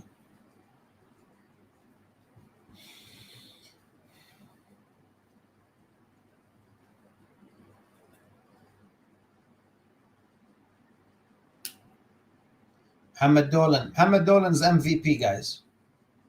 2 points from Hamad Dolan.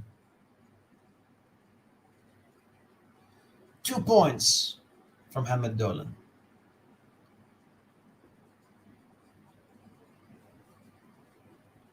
Ibn Mujahid? By the way, you think it's just Ibn Mujahid?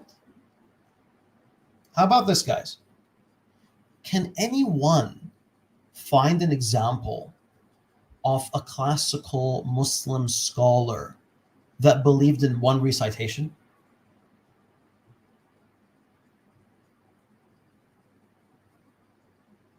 Yalla, chat. Come on, chat. I'm going to be like one of those cool streamers. Come on, chat. Can any one of you think of an example of a scholar that said there's only 1 recitation?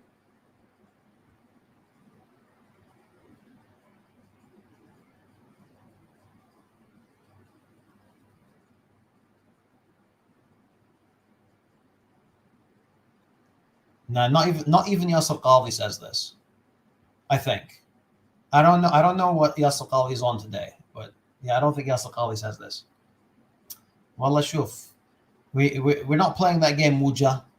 We ain't playing that game, bro. We're sticking with Sunnis, bro. We're sticking with Sunnis. So Shi'is are like completely disconnected when it comes to recitation. Like you don't have any classical Shi'i reciters or anything like that. It's a Sunni monopoly. But yeah. I can't think of a single example. So what they will do is, what the critics of Islam will do is they'll mention At-Tabari. Okay, they'll say At-Tabari rejected this recitation. Yeah, but At-Tabari, in many places in his tafsir, he says, I accept this one and this one. And I accept this, this, this. So Tabari accepts multiple recitations. This concept of 1 recitation, it's not traditional. It's not orthodox. Sa'id bin Jubair. You know, Sa'id bin Jubair used to recite 2 recitations. He used to recite the recitation of Zayd bin Thabit / Uthman bin Affan in one day in Ramadan. The next day, he would recite the recitation of Abdullah bin Mas'ud in Ramadan. He's switching. He's alternating. ليش? Why is he doing this? It's because he believes they're both from Rasulullah sallallahu alaihi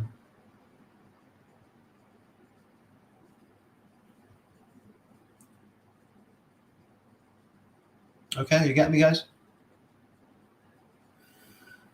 Let's carry on.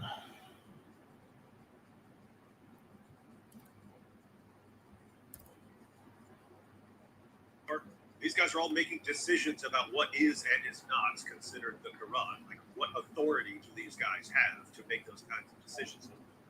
So this is going on all along.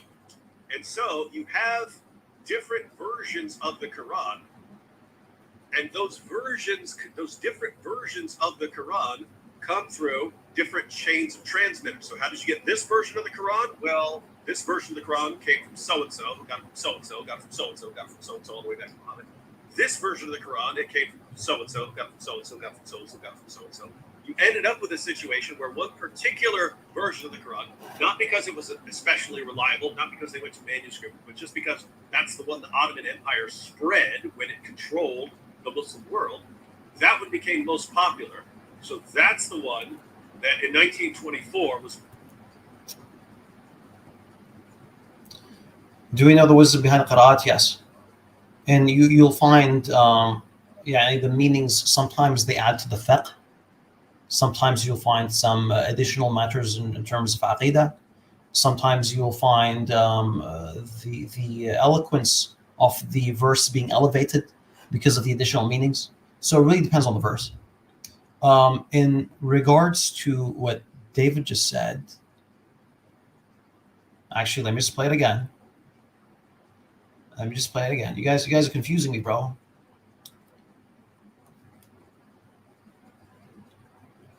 That's the one the Ottoman Empire spread when it controlled Hey. a situation where one particular version of the Quran, not because it was especially reliable, not because they went to manuscript, but just because that's the one the Ottoman Empire spread when it controlled. He makes this very strange claim about manuscripts. He's going to get into it later on. He speaks about it again.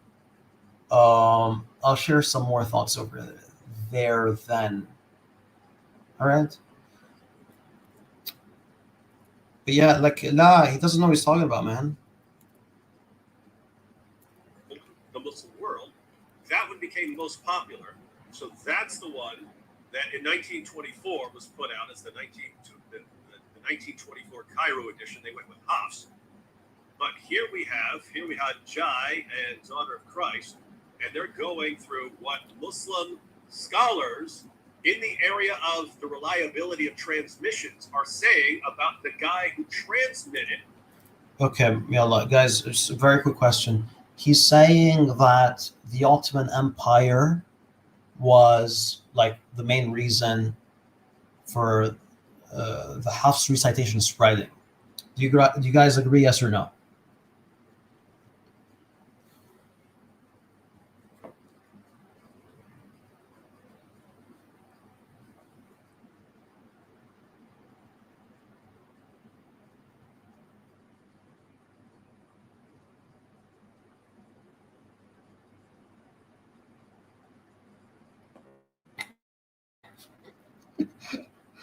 Oh, okay. So we got a bunch of people saying no. Why are you guys saying no?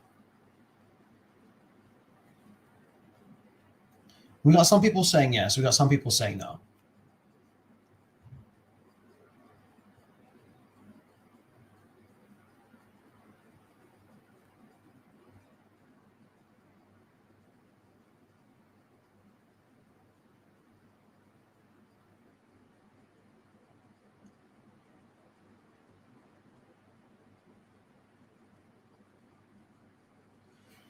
Well, we can see in manuscripts that Hafs was widespread before the Ottomans.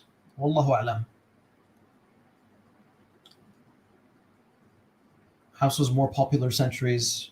Well, it was popular centuries before the Ottoman. Well, okay, so it was popular, yes. Hafs was popular, yes. But were the Ottomans one of the major reasons for the spreading of the Hafs recitation?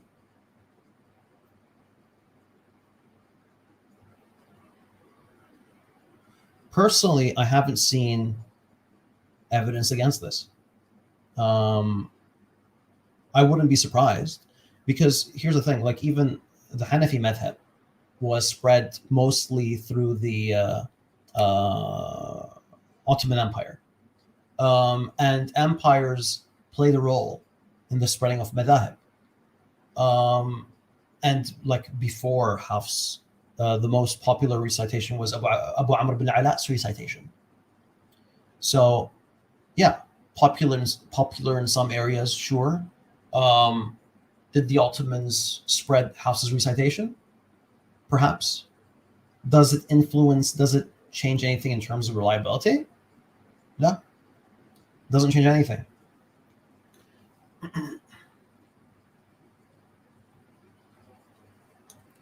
Let's carry on.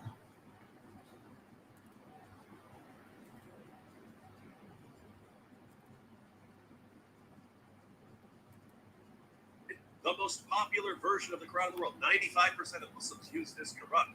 They're just applying the methodology from Hadith studies, who's reliable and who's not. And they're pointing out that the guy who's responsible for the Quran that is used by 95% of Muslims in the world is transmitted by a guy who was a known fabricator and liar. Yes. What's that mean? If this guy were transmitting a hadith, they would not trust him. But he's the one who gives 95% of Muslims their Quran. They wouldn't trust this guy with a story about Muhammad. They wouldn't trust him. But you trust him with the Quran? And and most Muslims would reject. Guys. How do you deal with this? How do you deal with this? You wouldn't trust Hafs with a story about Muhammad, sallallahu alaihi wasallam, but you would trust Hafs with the Quran? What do you guys think?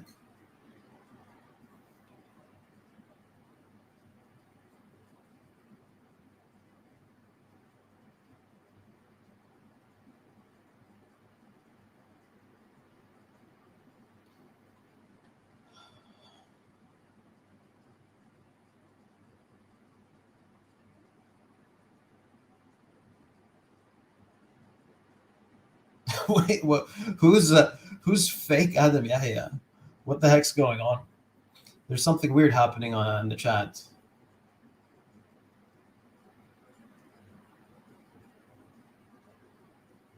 Is he not reliable?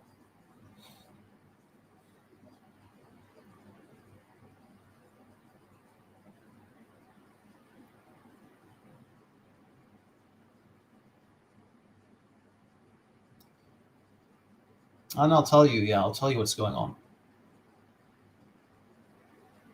Hey, guys, you guys, this ain't no joke. This ain't no joke, guys. Right? So I'll help you out, yeah? Hafs heard the hadith at the age of 20. Okay? Hafs,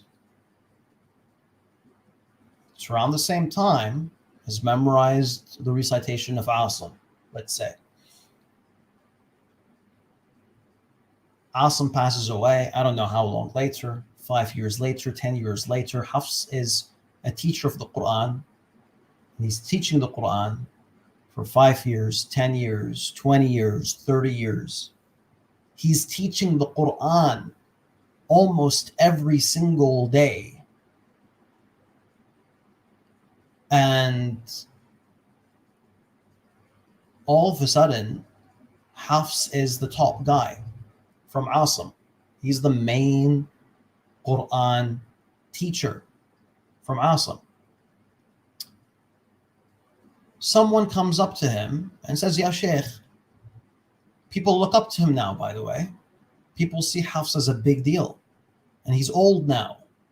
Because, by the way, you don't care about young hadith narrators. You don't really take narrations from young hadith narrators. They don't really matter. You take from them when they're old, because you want a short isnad. Hafs is 60 now, and someone comes up to him and asks him about hadiths that he heard 40 years earlier, and Hafs messes up, and Hafs makes mistakes. So yeah, Hafs was specialized in the Quran because it was something that he was doing all the time, and he was the main teacher of the Asim recitation. You better believe he was teaching the Quran all the time,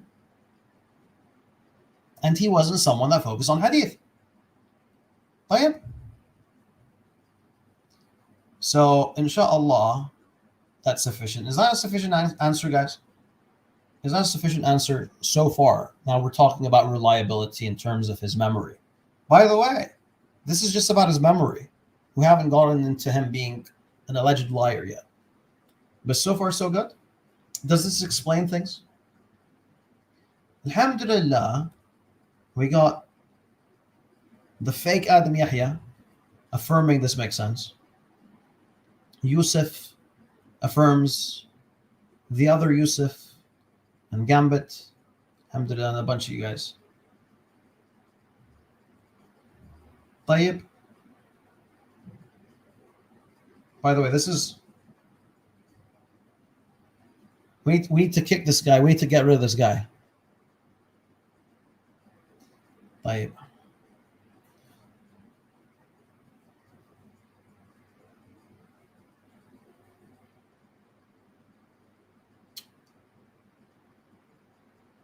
Oh my God, Wissam, you're a tough.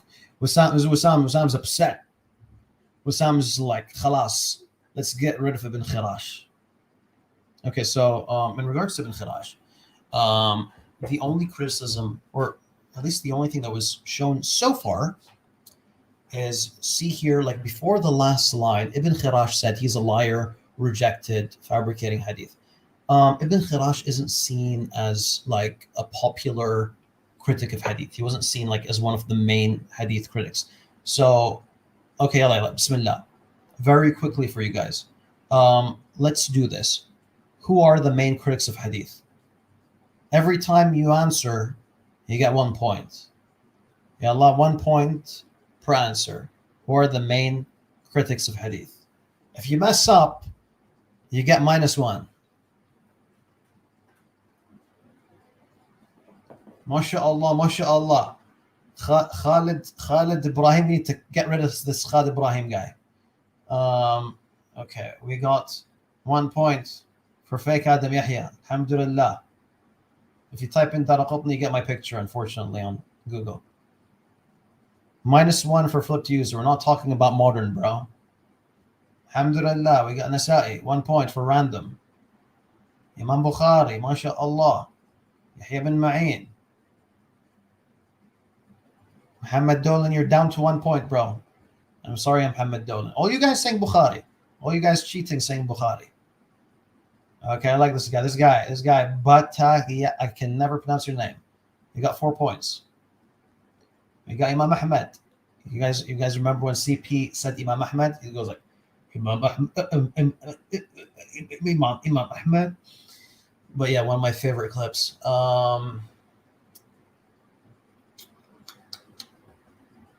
La, not Ibn Hajar. Not Ibn Hajar. Ibn Hajar is late. We're talking about the old school. We're talking about the old school, folks. No, not Ibn Majah. No, not Ibn Qudama.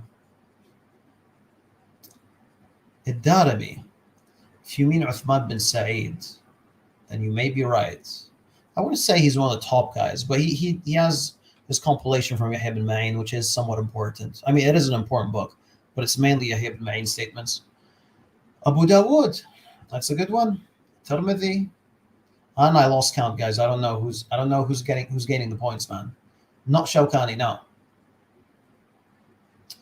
Not Al-Dhahabi, no. Not Gabriel Reynolds. Ibn Hibban is a weird one. Ibn Hibban's got some issues, but he's in the list. Let's put him on the list. But yeah, there are some issues with Ibn Hibban, because Ibn Hibban gets really lenient sometimes, and sometimes he gets really tough. MashaAllah. Who's this? Jonathan Little. That name rings a bell.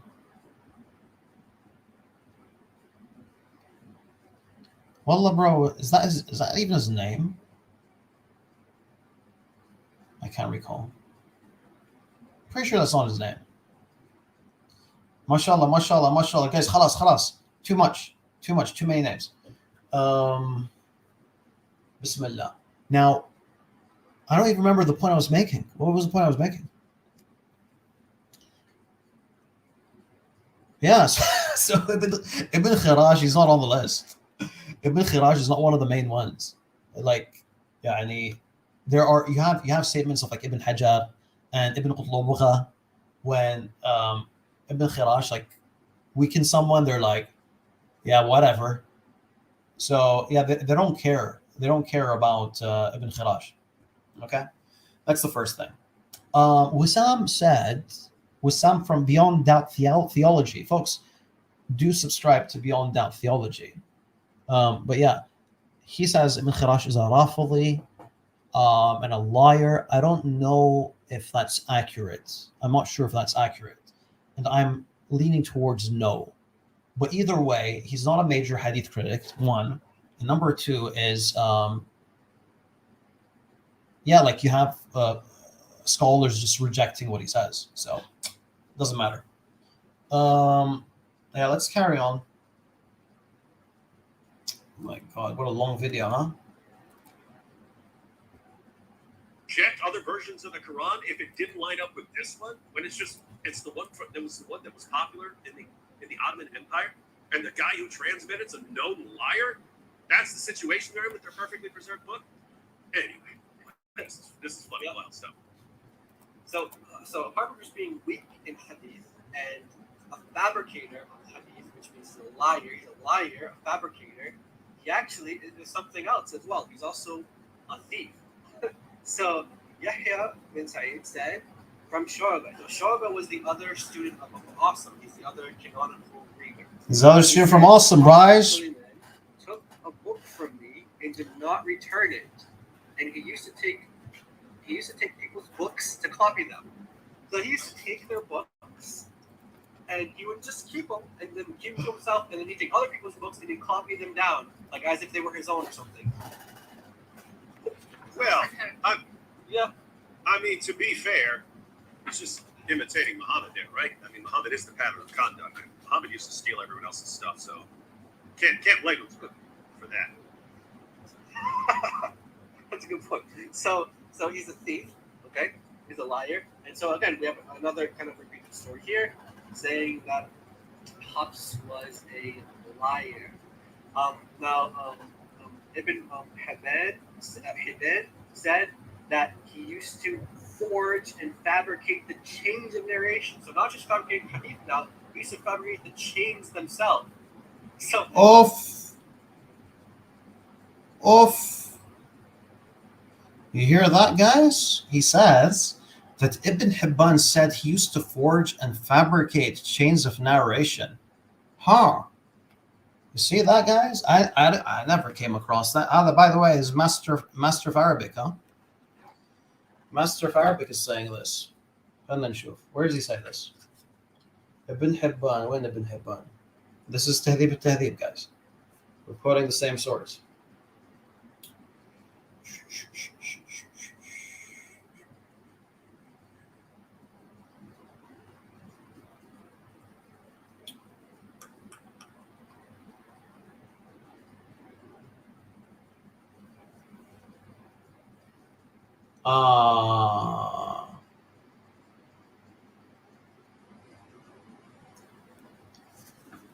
This is it.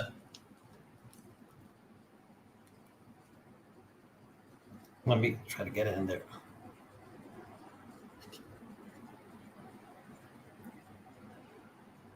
Okay. He says, كان يقلب الأسانيد.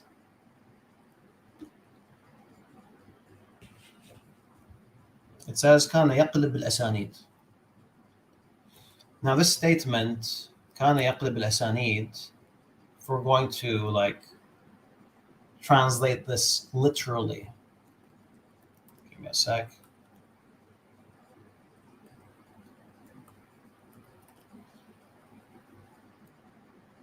Yeah. يقلب, if you're going to like translate it literally, it means flip.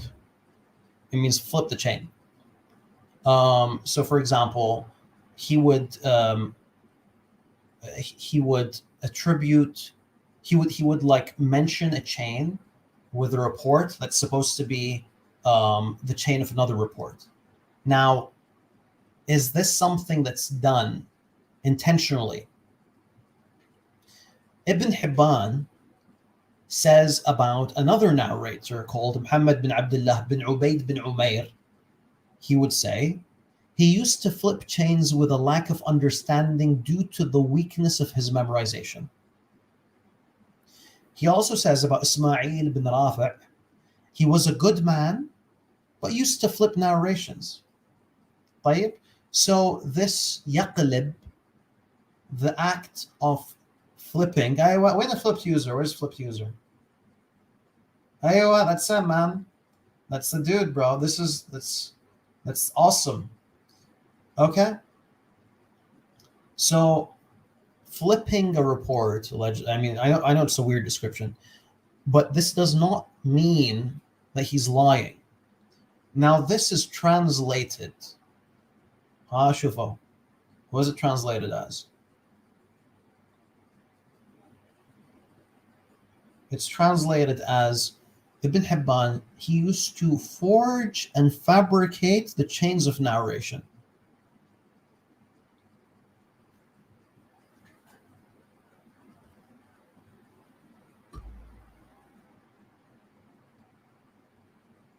Doesn't say that. Doesn't say that in Arabic, bro. What can I do here? What am I supposed to do? Yani, do I call you a liar? Do I call you a manipulator? Do I call you an idiot? No. No, this is not you, bro. This is not you. This, I'm pretty sure this is Shadi Hikmat who did this. But you, ya master in Arabic, you're supposed to catch this. You're supposed to notice this. Because what you're doing right here is you're quoting, look at the bottom. What does it say in the bottom? It says, Ibn Hajar Tahdhib al-Tahdhib. Okay? What does this mean, ya folks? He's quoting Ibn Hajar Tahdhib al-Tahdhib. That means that you have Tahdhib al-Tahdhib and you're going through it and you noticed it yourself and you translated it like this. But la, I have husn al-dhan for you. I assume the best of you. And I think that you relied on Shadi Hikmat, who I think wrote something very similar, if not identical. And what Shadi did is he manipulated the text. Yeah? But you see what you did that was messed up is you're supposed to write in the bottom. In the bottom, you're supposed to say Shadi Hikmat Nasr. That's what you're supposed to include. That's the reference. Don't write the original reference. Don't write the original reference. Write the secondary reference that you're quoting. Because people need to know that you're not going to the original source. You're going to a secondary source written by a Western academic haqid al-Islam, kafir, murtad, whatever. I don't know. I don't care. That's where you're going to. And you're trying to show off as if you're going to the original source. La habibi, you read articles that you don't understand and you're relying on twisted translations. That's your level. طيب? So next time mention your garbage academic source instead of mentioning the original source. That's my criticism. That's it. I'm not going to accuse you of lying. That's Shadi Hikmat. That's his problem. Let's go. It's like that's another issue as well. So it's like, okay, if you guys are just judging the hadith by the chains, well, let me just fabricate a chain for you then. It's something that you guys all accept. And so he got called out for it. Like, he said, no, just forward to fabricate chains of hadith, of narration. So, so okay. We have, then, he's weak. He's weak.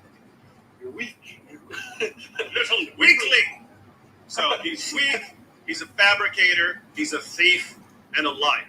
So we can say that the Quran that is most widely used among Muslims in the world today was transmitted to them by a known liar, fabricator, and thief. Exactly. So I have a video here from Fareed who confirms these very points that were made. Shufu guys. By the way, like the reason I was I felt the need to make the stream is they put me in the thumbnail. I don't even know why. Like I'm in 1 minute of the video, but they put me in the thumbnail. So I'm doing this whole thing because he put me in 1 minute of the thumbnail. But yalla, let's see how I confirm. Let's see in what way am I confirming this. I can't even recall. Liar, fabricator, and thief. Exactly. So I have a video here from Fareed who confirms these very points that we're making here. Just to show that we're not just making this stuff up, but it's not like our inventions. So Fareed gives what he thinks is a response to this, but normally what I do is I just play the question that he asks, and so in the context of GodLogic's live stream that we did this on, we just kind of played this clip and we allowed Muslims to answer the question because they would come on the stream and interact, but none of them actually did interact, by the way, except for like one. Shocker. Here's the question that he raises here. So we just heard that he's a liar. Let's see what Fareed says. Okay, so there are two people who have, or at least two people who it has been attributed to that have said that Hafs is a liar. The first is Yahya bin Ma'in, and the second is Ibn Khilaj. That's the main concern. Because Yahya bin Ma'in is a major scholar of hadith. So how is it possible that this major scholar of hadith referred to Hafs as a liar? Excellent question. So I just kind of leave it like that. Yeah, I just kind of leave it like that, and I let the Muslims come in and answer. But he goes on to say, like, well, the context is that his reading is the best reading, but he's a liar. So imagine the situation. You have Awesome is giving his students all they're all his best. Awesome. One more time. Let's do that. Let's do that one more time, guys. Let's do that one more time. Here's the question that he raises here. So just heard that he's a liar. Let's see what Fareed says.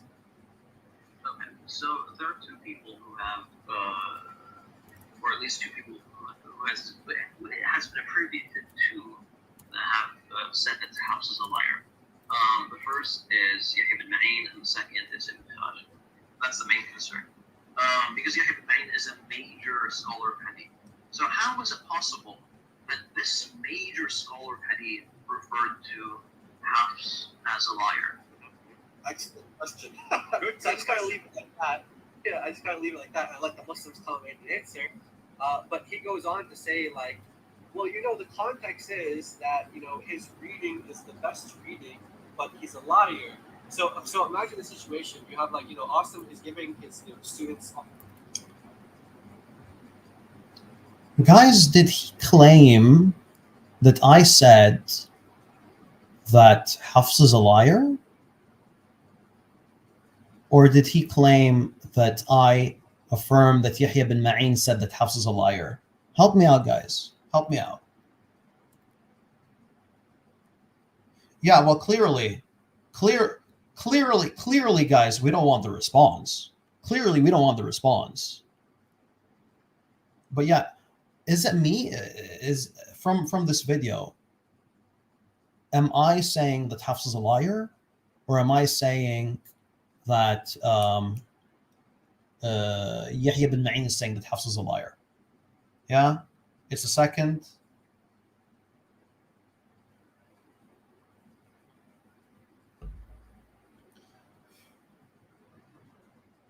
Oh, flipped user.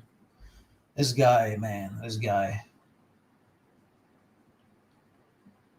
He's saying that you indirectly called. I called him a liar indirectly.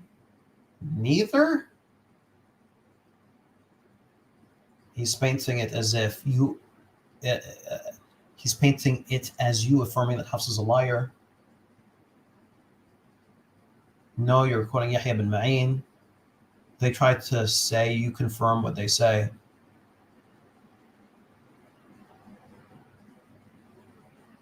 Like, guys, you got to be patient with me. You got to be patient with me because this is, I never said this was going to be a short stream.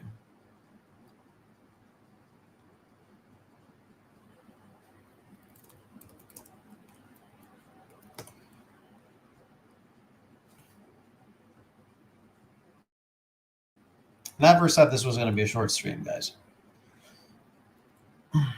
But in this stream, we give some slaps. بسم الله الرحمن الرحيم الحمد لله والصلاة والسلام على رسول الله.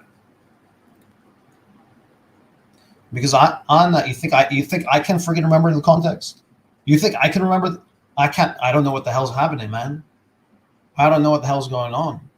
I just see a clip of me. أشهد أن لا إله إلا الله وحده. I just see a clip of me attacking a house, so I'm like, what the heck's going on here, man? Wallah, bro. Wallah, عيب يا أخي. Wallah, عيب. Farid ibn Ma'in accused Hafs to be a liar. Yalla, ya Osama, ya أخي, it's coming, bro. It's coming. It's coming home. When? Okay. So let's do timestamp. Let's do timestamp. You guys got to remind me. 1 hour, 7 minutes. Okay? 1 hour, 7 minutes. That's the previous video. Okay. Stop sharing screen.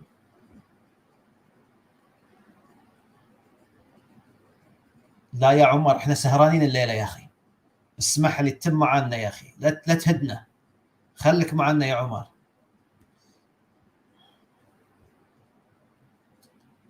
يلا sharing screen. بسم الله. يا هلا. Not a single gray hair when I was doing this video.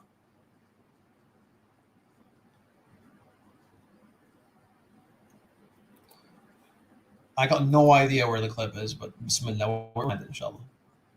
I don't think that very important. We agree with you there. We don't, need to even worry about this. I mean, the whole title that was short in defense of Hafs masturbation. In his recitation of Ibn Amir's fall into mistakes many. And briefly, one of the main causes for this, one of the main causes for someone to be weak in hadith is. How are you? Fine, thank you. Thank you for you. And how is this understanding that we have? Everywhere. They play the major role in spreading, which is going to be recitation X. And there's something. In the Quran, because the message needs to be understood differently. So, for example, in Maliki Yawm al-Din and Maliki Yawm al-Din, general people that make this claim, they often repeat this claim. Students have not mentioned the word Kadab, and only one person, and this one person himself has been criticized, then we can clearly see where the picture is. So, Abdullah, Very briefly. Yeah, go ahead. Briefly, I'd like to just mention like a specific example. So I'm reading Tabaqat al-Sa'id, right? And there are two different genre specialty. Is the liar in hadith? Why you accept his Quran? That when you know them, he have a hadith. But he's and multiple ways or just one way.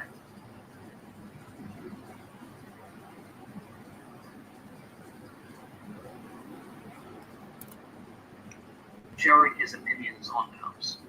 These include Darek Yaman Said, Abu Qudam al-Sarhasi, or al-Sarhasi, as how you pronounce it, and Nathan Ubaida, Ali bin Hussein bin Hibban, and Ahmed bin Muhammad al-Hadrami. All right, so that's five, and the sixth is Ibn Muhriz. Finally, I have quotes. finally. So, and wallahu a'lam. So the main concern is really Yahya bin Ma'in. That's the main concern. Because Yahya bin Ma'in is a major scholar of hadith. So how is it possible that this major scholar of hadith referred to Hafs as a liar? Now, I did some research into this, and there are 6 people, 6 students of Yahya bin Ma'in that have quoted him sharing his opinions on Hafs. These include Darek Yaman Said, Abu Qudam al-Sarhasi, or al-Sarhasi, as how you pronounce it, and Nathan Ubaida, Ali bin Hussein bin Hibban, and Ahmed bin Muhammad al-Hadrami. All right, so that's 5, and the 6th is Ibn Muhriz. Okay, so none of these 6 people quote Yahya referring to Hafs as a liar. The only person who quotes Yahya referring to Hafs as a liar is Ibn Muhriz. Okay, that's the first thing. Secondly, here it is right here. I've just been spending a chunk of my time doing research on this past 24 hours. Now the thing is about Ibn Muhriz and his quote from Yahya. This is the actual quote. He says, Ibn Ma'in said, Ayyub bin Mutawakkil, an enlightened reciter, said, the recitation of Abu Umar al-Bazzaz is more solid than that of Abu Bakr bin Ayyash, and Abu Bakr was more truthful. Okay?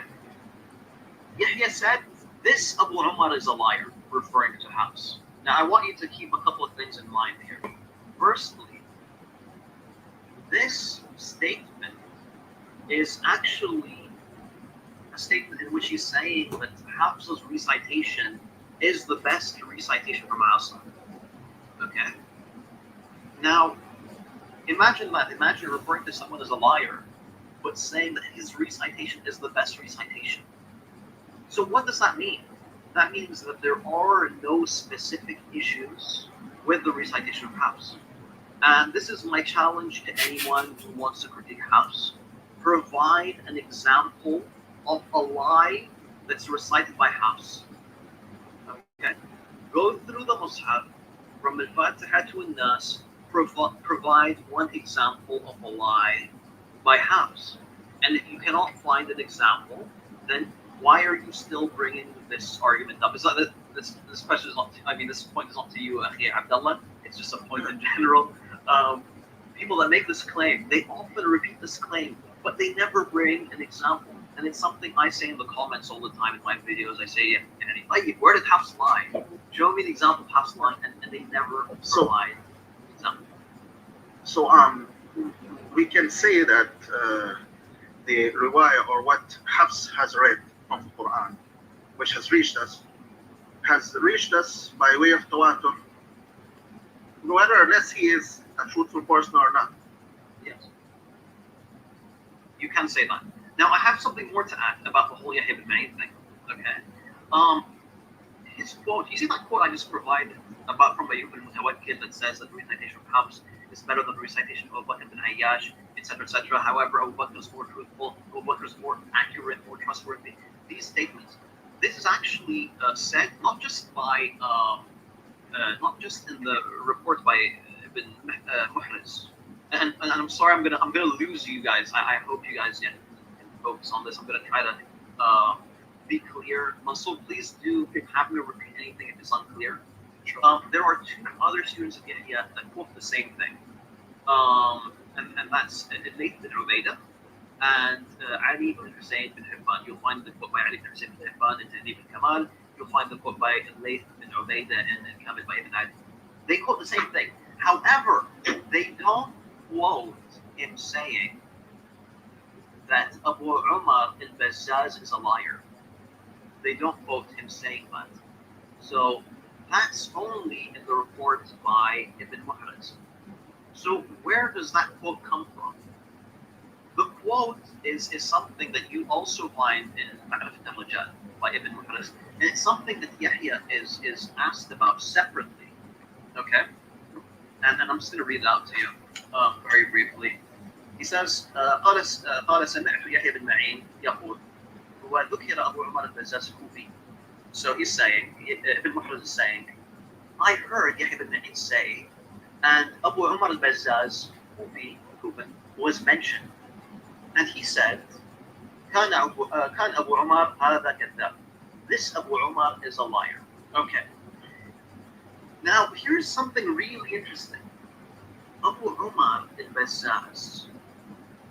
It doesn't say Hafs bin Sulaiman al-Bazzaz. It doesn't say Hafs bin Sulaiman al-Qari. It doesn't say Abu Umar al-Qari. It says Abu Umar al-Bazzaz. Now, even though Hafs was known as Abu Umar al-Bazzaz, it opens up a possibility that Yahya may have been speaking about someone else. And I've actually found someone who he may have been referring to, and who is actually a better candidate to be referred to as a liar. And that other person, and by the way, this is just a theory so far. Yeah, I need something set in stone, but it's a theory, and at the moment I'm leaning toward this. It makes a lot of sense to me. You had a narrator called Abu Umar al-Bazzar.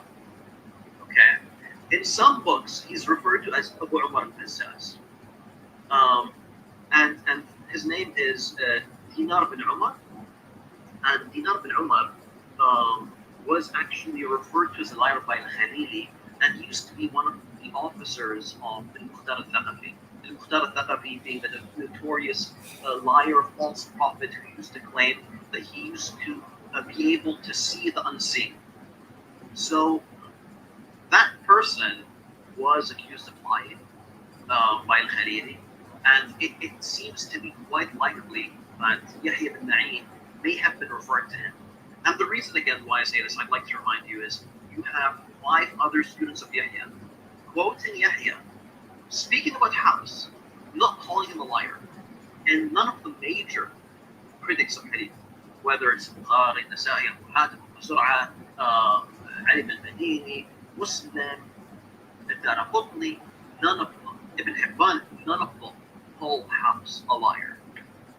So I believe that there's more to it than what it seems. But when Imam al-Bukhari says that tarakuh or matruh, that is very heavy. طيب.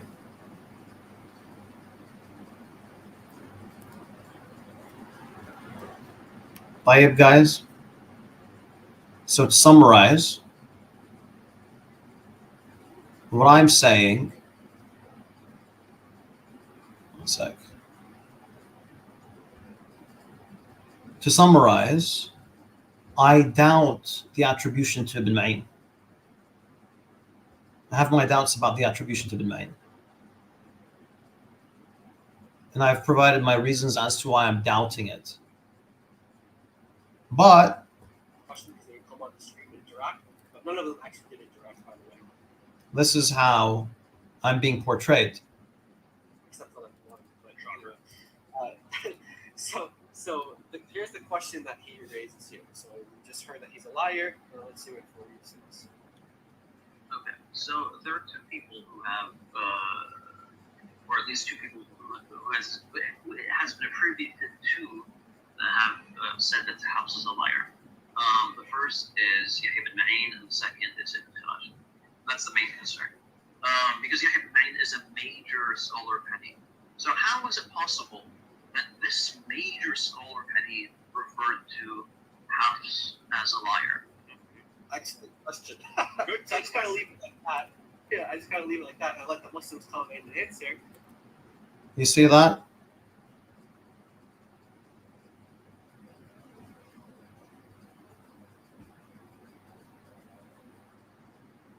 Yeah, it's not David Wood. We can't accuse David of doing this. It's his guest, Jai and Doc, apparently.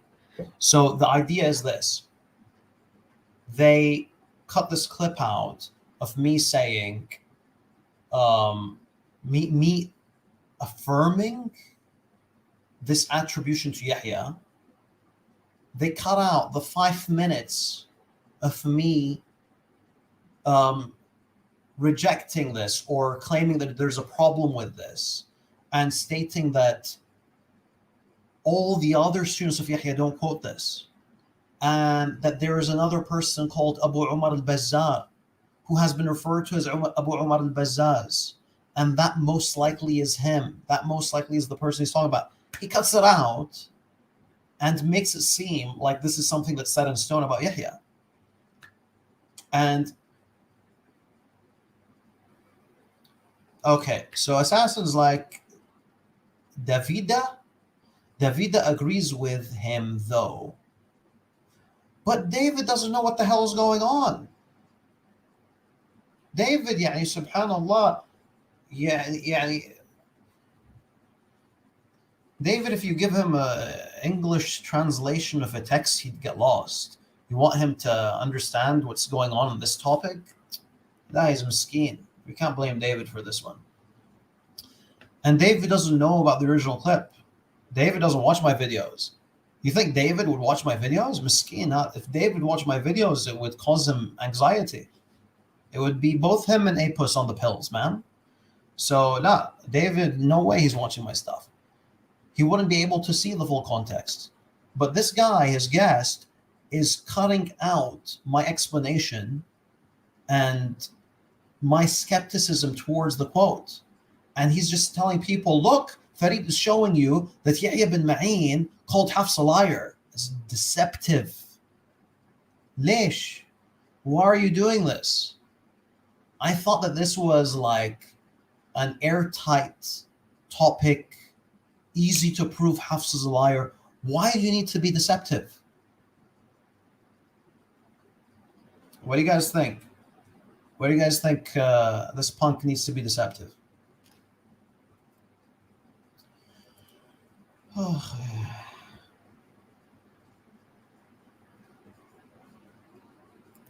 Not the first time, by the way.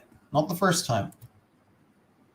But he goes on to say, like, well, you know, the context is that, you know, his reading is the best reading, but he's a liar. So imagine the situation. You have, like, you know, Asim is giving his students all, like, they're all, you know, his best student is a liar, basically.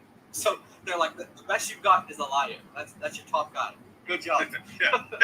Hey, where are we getting our Quran from? This guy. But he's a liar.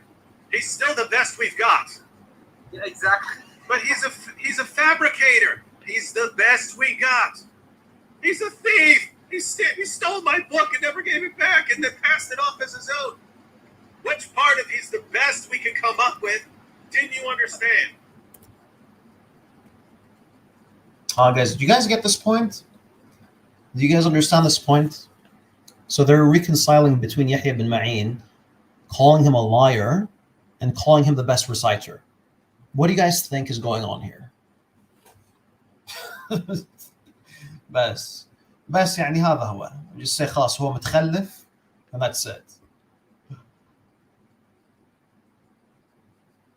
So guys, what's happening here is, yeah, let's assume this. Yeah, let's assume this is the case.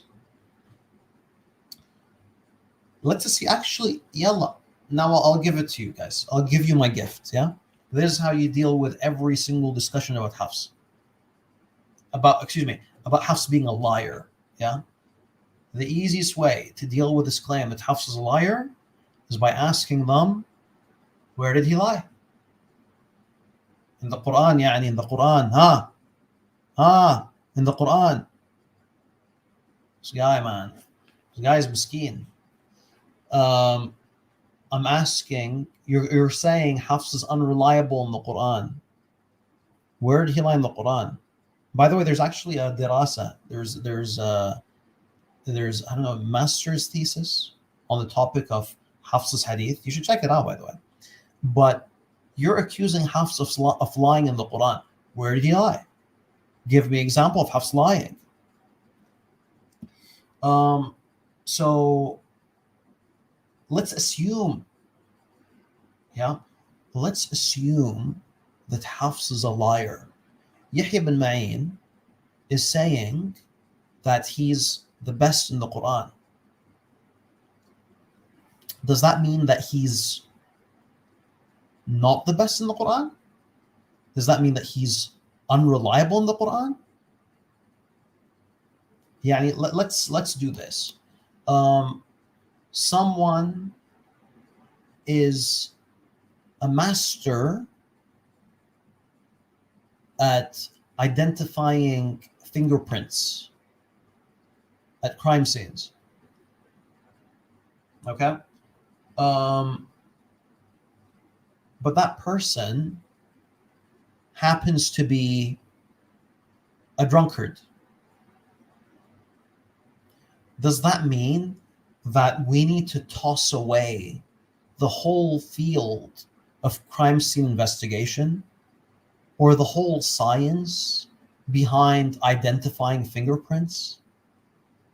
No, we're not saying that the guy is drunk while identifying fingerprints. And similarly, if the statement is correctly attributed to Yahya, which I doubt, which I doubt, don't cut this out. Don't cut out the part where I'm saying which I doubt. Don't cut that part out. All right? You've done it once. It already looks bad. You don't want to look bad again. طيب? If Yahya is saying that Hafs is a liar, and yet he's saying that Hafs has the best recitation, or the best recitation from Asim, that means that he didn't lie in his recitation. That means that he's correct in his recitation. طيب? It's not confusing, guys.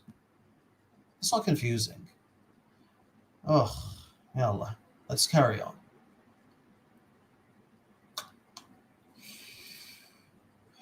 How much we got left? My God. Okay, I'm gonna comment less. I'm gonna comment less, inshallah. Okay. I'm gonna comment less. Wow. Exactly. You were asking about the source or the. Oh yes. That's even hadith from Ibn Hajar al-Asqalani, which was one of the biggest. That's the hadith granddaddy. scholars. Yeah. Yeah. So these are all coming from. Yeah, he's considered the best of the best. Yeah. In fact, ladies and gentlemen, when you're reading like Sahih al-Bukhari and so on, sometimes you'll see information in parentheses and so on. A lot of times that is commentary from Ibn Hajar al-Asqalani, clarifying things. Yeah, he does commentary that he's sharp. He talked about 800 years after. Yeah. So he's one of the Like classical scholars. Yeah, so this book is literally dedicated to, like I said, I guess you could translate it as like the refinement of all refinement. Like we're gonna get you the best of the best. Tahdib al-Tahdib, the refinement of the refinement. Yeah. So he gives you like the best information, and all his information is how Hafs is a liar. Actually, That's the best he could come up with. Wallah, guys. Now we have, I really, Bukhari now. I really don't think they even know what Tahdib al-Tahdib is about. I just got this feeling. I have this feeling they got no idea how this book came into existence.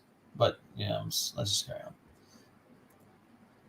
His book, so Al-Bukhari as well has a book on the Greek narrators of the Hadith, and he narrates the same story that where Shu'bah says that Hafs bin Sulaiman took a book from me and did not return it, and he used to take people's books and copy them. So this is from Al-Bukhari now. Al-Bukhari is narrating the same exact thing, and he also says about here that people they begged him, he wasn't accepted.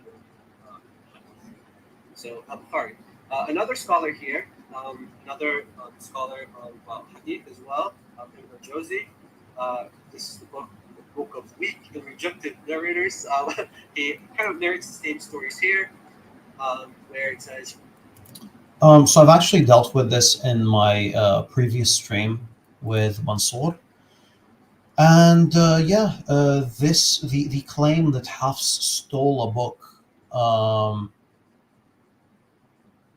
it's actually a claim that's made against Hafs bin Sulaiman al-Minqari. And you can find this quote in Tabaqat ibn Sa'd. So, yeah, it seems to be a confusion that came into existence due to the similarity in the names. So yeah, this is not even referring to the same Hafs. This is a mistake. He's weak. He's not trustworthy. He's a liar. He's abandoned. People like Ahmed or Muhammad, Muslim, they're not saying these things, and he fabricates hadith. He's a liar and he fabricates hadith. Yes, and he fabricates and forges. He forges chain of narration. So this is kind of like duplicated quotes from the other one. But this is another scholar now. First one is Ibn Hajar, and this one now is Ibn Jawzi. So check this out now. So we talked about this hadith earlier.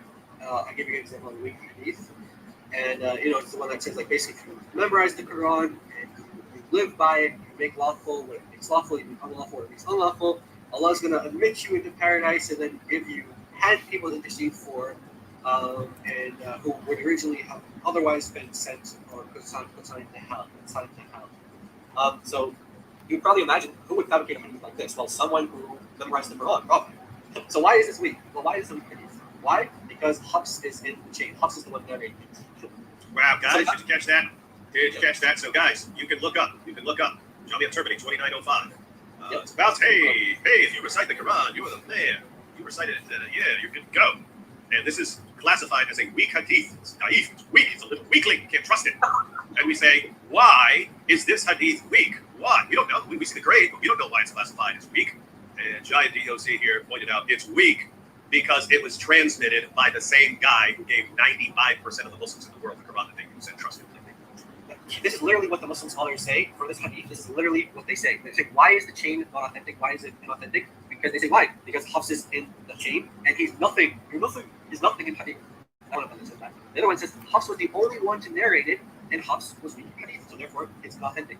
The other one says here, Hafs was as a general rule, his hadith are the only one to narrate it and Hafs was weak in hadith, so therefore it's guys, you notice something? You notice how he tries to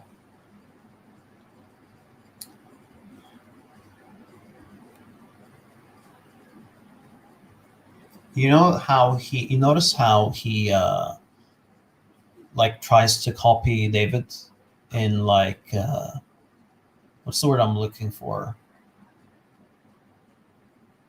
Just like in his style and all of that. It reminds me of like, you know how in those old Disney cartoons you got the villain and then you got the sidekick, and like the villain would be like, ha ha ha, yes, and then you have like the little side villain being like, yes, kind of thing. Just copying the villain because of a lack of personality. That's exactly what we got right here, man. Like,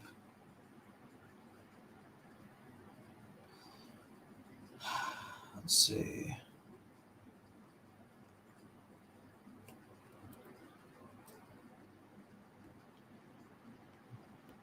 authentic.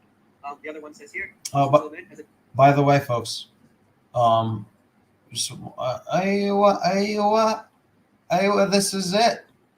It's just like a mini-me. It's just like the mini-me.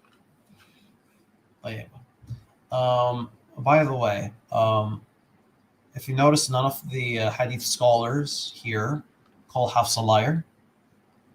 Those that weaken this hadith, they don't call him a liar. They just say Hafs is the only narrator of this hadith, and due to this, we don't accept it. They say things like that. Yeah, let's go through it.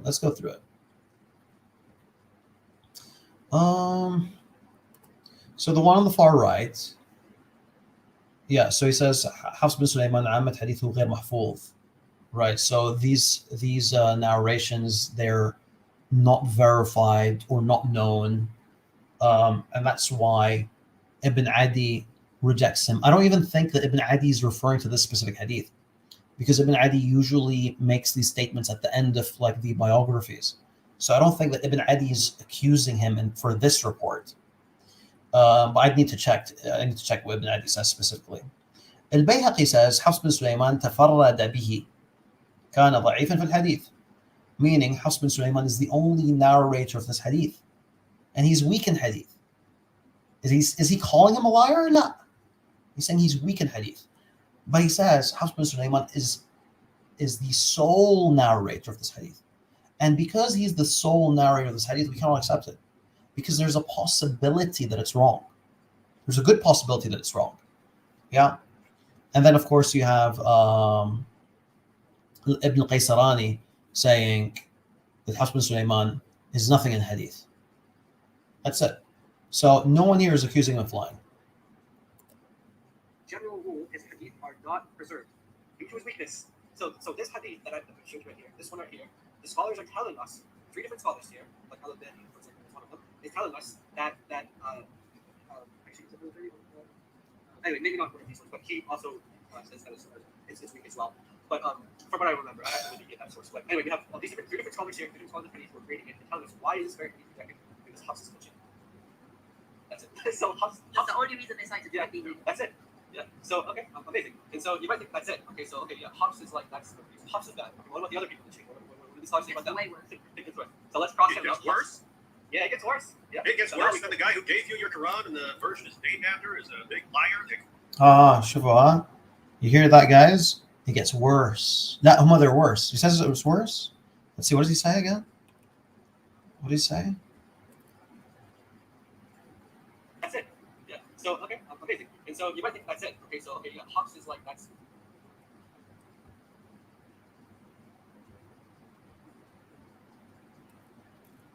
Okay, so Hafs is bad. Okay, what about the other people in the chain? What do the scholars say about It's them? way worse. It gets worse. So let's cross It it gets out. worse. It's way worse. Yeah, it gets worse.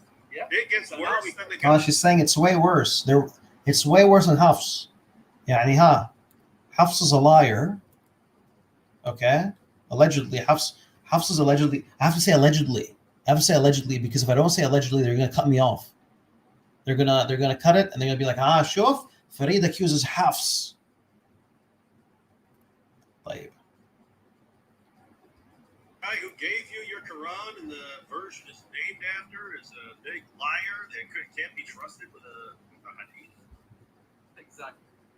You can't trust the guy with the hadith, but you trust him with your eternal life, with your Quran, the word of Allah.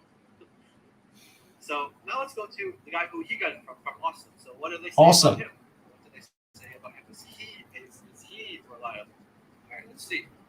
So this is what the scholars say, and these are like selective. You get some like scattered, scholars who say it's like a good thing here and there, but just to show, make the point here. He made many mistakes in hadith. He was not good at memorization.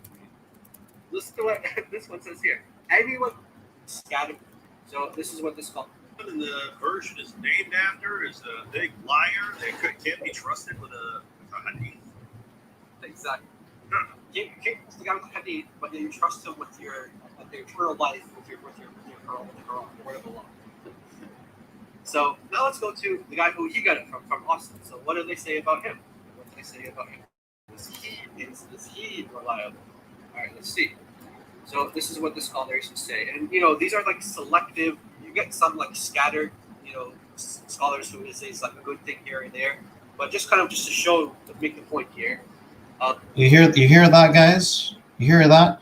So there's some scholars that say good things, but just to make the point, I'm not going to mention any of the good things, because if I mention some good things, you may have a favorable opinion of Asim. So I'm just going to mention the bad things. Okay? All right. So by the way, this is exactly what Shadi Hikmat did. Yeah. Which is why I've said before, none of this is like original research. This dude's presenting it as if it's his own original research. He's copying it off like an Orientalist manipulator who I've exposed on my channel for lying. And like, dude's a professor in Harvard University, proper Dajjal. He'd say things like all 7 reciters or all 10 reciters are all weak in hadith, which is absolute BS. He would say there's a consensus on Asim being weak. Guy like lied through his teeth. Published. This punk is relying on him, not correcting any of his mistakes, even though he's a master in Arabic. and he's teaching David Wood يعني كل واحد أسوأ من everyone's worse than the other, and then you got the Christian at home. Yeah. Oh, you're cooking him, bro. You're cooking him. That's what we're dealing with here, man. And don't listen to the Muslims. All the Muslim scholars are liars. All the Muslim du'at are liars. Just listen to us. Oh God, this is so messed up, man. So let me just briefly tell you that Asim is reliable. Okay, according to Al-Ijli, according to Ibn Ma'in, according to Al-Barqi, according to Nasa'i. Ibn Hibban included him in al-Thiqat. Not necessarily the greatest tawthiq, but he included him in his Thiqat. Abu Bakr al-Bazzar says that he's not aware of anyone that has dismissed the hadith of Asim. Okay? Al-Muntajili considered him to be trustworthy. And Al-Fasawi considered him to be trustworthy, but said that his hadith is disordered. What else? Abu Hatim and Abu Zur'a differed regarding his degree of reliability, with the latter considering him to be trustworthy and the former arguing that he is truthful, but not on the level of those described as trustworthy. And now here's the quote that they're going to mention later on about Asim saying, about them saying that everyone named Asim has a bad memory, right? What else? Yeah, so there's more. This is just me sharing a few. No need to mention everything, okay? But you guys get the idea. Ya Allah, let's get back.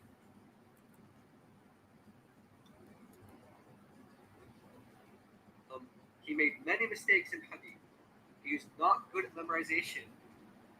Listen to what this one says here. Anyone whose name was Asim had a bad memory because his memory was so bad. You're like, anyone who's named that don't take anything. Yeah, that's kind of like I mean, that's saying you're so bad you've ruined the name completely. I mean, that's like the name that's like the name Judas. You wouldn't see us naming kids Judas anymore because that name has just been ruined, even though it's one of the most common names back then. Or like the name Adolf or something. We're not gonna be naming kids Adolf nowadays. It's like he's ruined the name. What they're saying there is this guy his memory is so bad. Anyone who even has the same name, we can't help but think of that guy as having a bad memory. That's how messed up this guy is. But wait. This is another guy in the chain of transmission. You guys get that? Is that what Ibn Ulayya is saying? Wallah, and I can't remember what Ibn Ulayya says. Ibn Ulayya, Asim.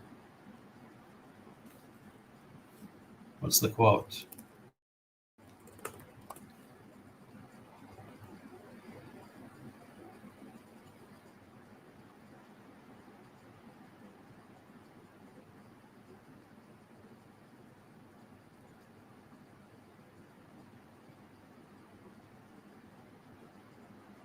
Is it Ibn Ulayya?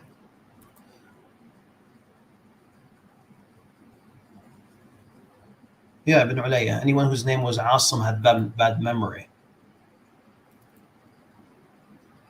Tahdhib al-Tahdhib.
شوفوا Check this out.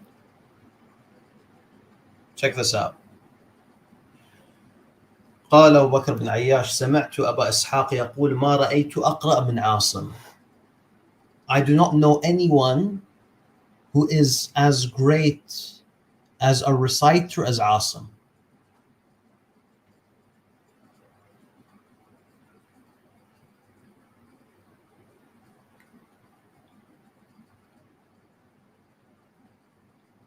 Trying to find the Ibn Ulayya quote. Struggling to find it.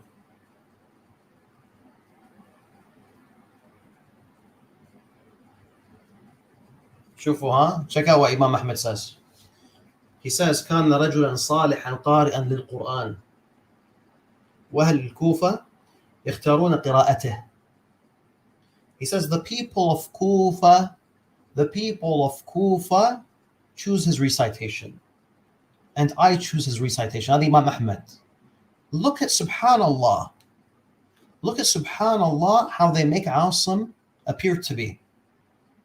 It almost seems like everyone thought that Asim was senile. That's what it seems like. Asim was a Kufan. The people of his city chose his recitation.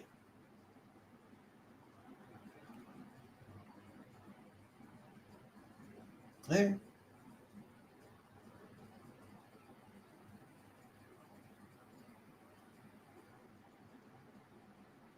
Yeah, I'm struggling to find the Ibn Ulayya quote, even though I remember it being here.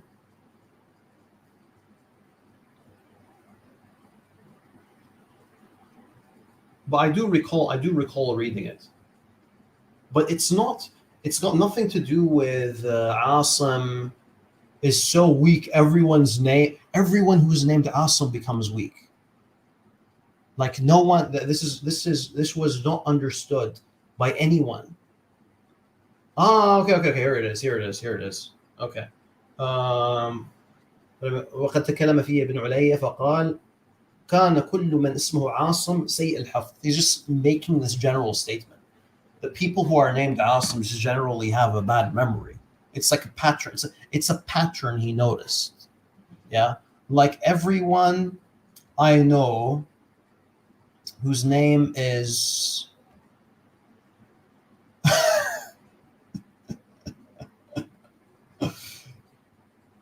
Exactly. Like now it makes sense. Now it makes sense. I'm just messing, guys. I'm just messing. Much love to Sheikh Asim. Much love to Sheikh Asim. Sheikh Asim, much love. You know I'm messing. I'm just messing. Like, let's carry on.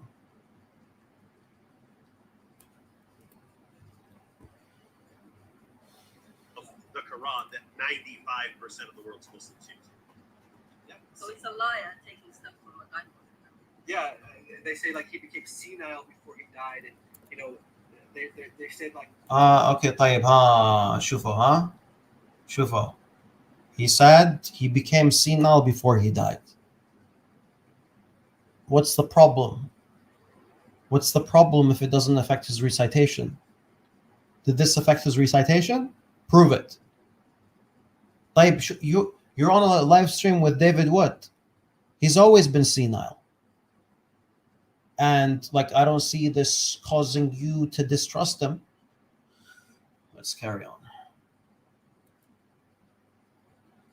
You know, what was wrong with him? Well, nothing was wrong with him except his memory. Well, it's kind of a big deal, right? It's kind of a big deal. Yeah, if you're transmitting information. Yeah. That was his only job. Yeah, you had one job. One job. Bro, wallah, subhanallah. Wallah, the cringe, man. Yeah, the cringe, ya Allah. So, Ya Allah.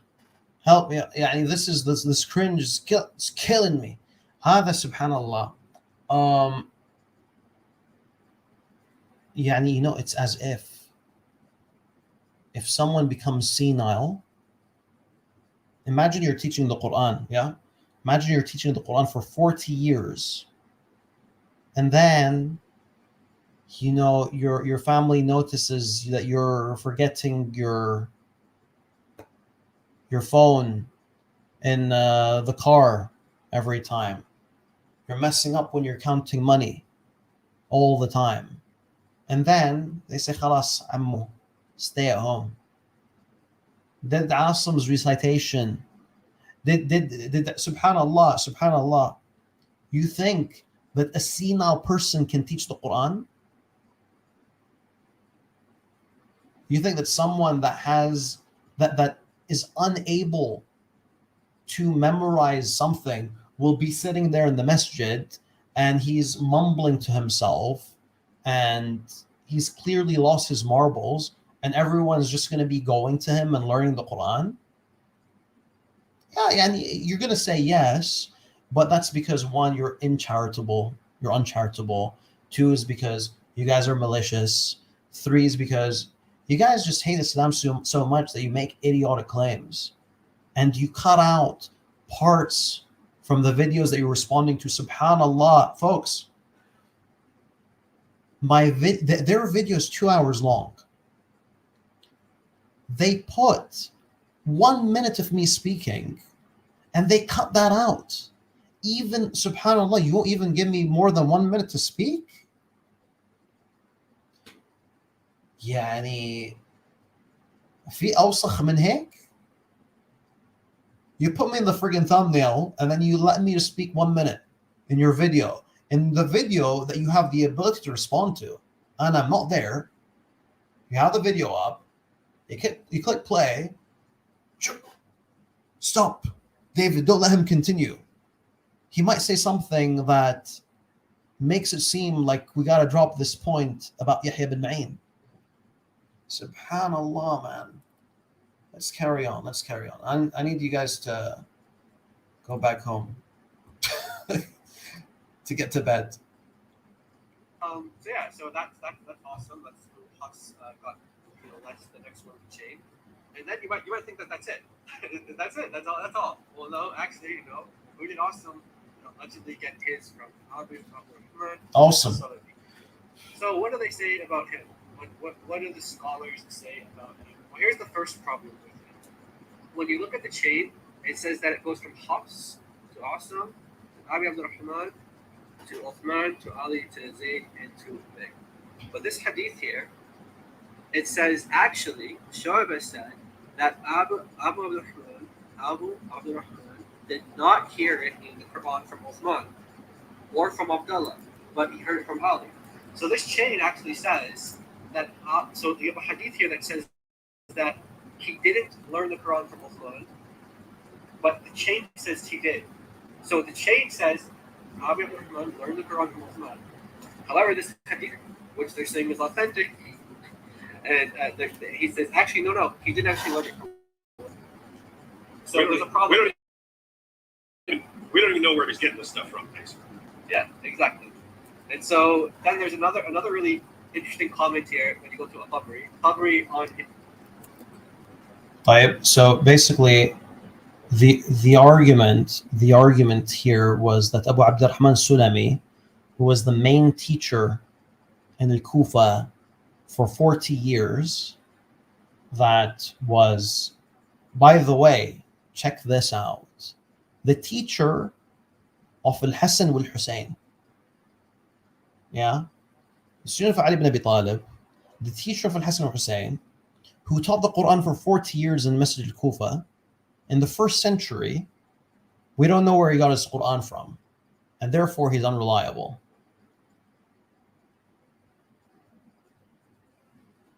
I don't mind. And I actually, when people ask me about Abu Rahman's recitation, I say he took it from Ali ibn Abi Talib. The report's clear cut. It says he took it from Ali ibn Abi Talib. Did he also get it from Uthman? That's a possibility. Wallahu a'lam. I need to look into it further, and I'd rather not make the claim right now. I recall there being something about him getting it from Uthman, but I'm not 100% sure.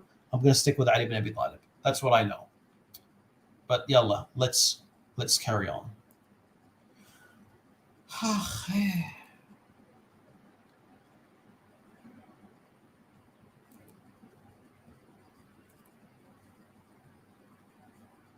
his commentary on chapter 18, verse 28, he says that the reading of Abi Rahman was hated by the scholars of the Arabic language. This And so- hated by Arabic scholars. Yeah. like the way that he worded things in the Arabic, it would like hurt their ears. They're like, oh no, we hate this, we hate this, we don't want to do with it. شوفوا, you guys got that? Abu Abdurrahman Sulami, his recitation was hated by scholars, according to Tabari.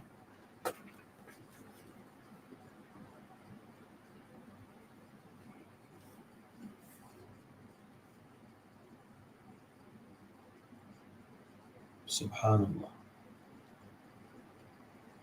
Okay.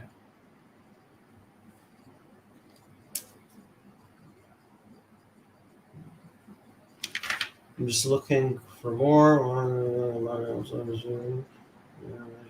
Okay, طيب. He's referring to one specific example. One word. This is Surah Al-Kahf, verse 28. And the verse بالغداة والعشي, it's recited by Abu Abdurrahman al-Sulami as بالغدوة. Instead of بالغداة, it says بالغدوة. That's what it says in his recitation. Okay?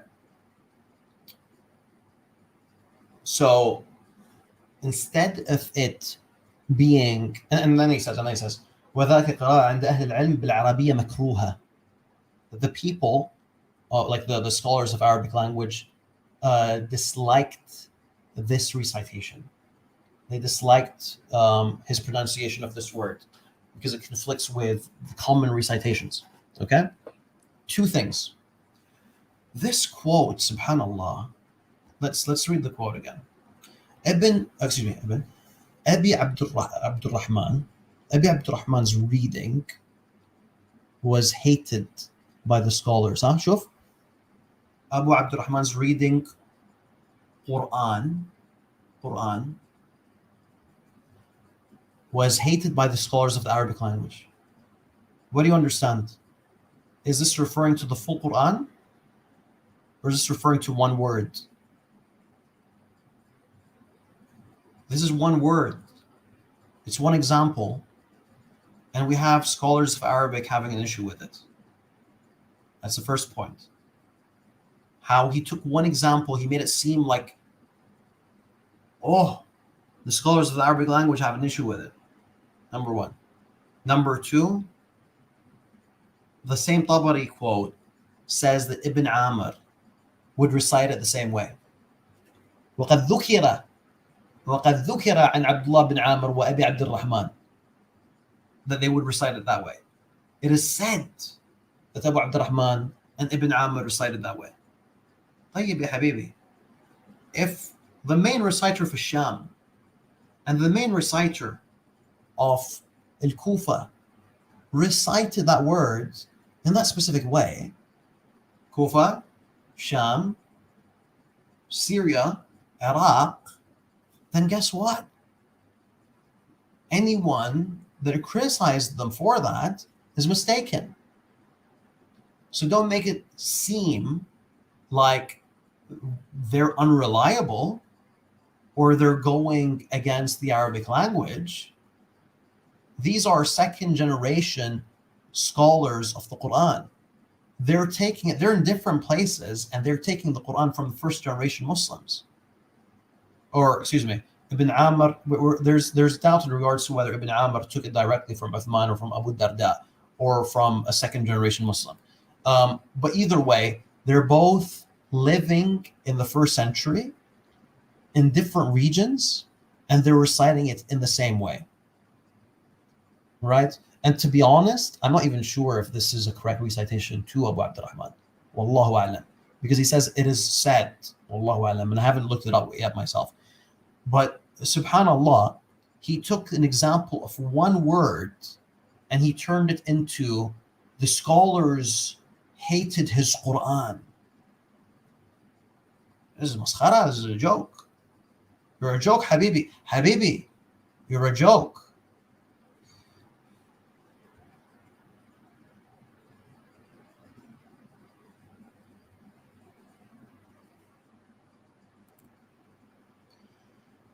Okay.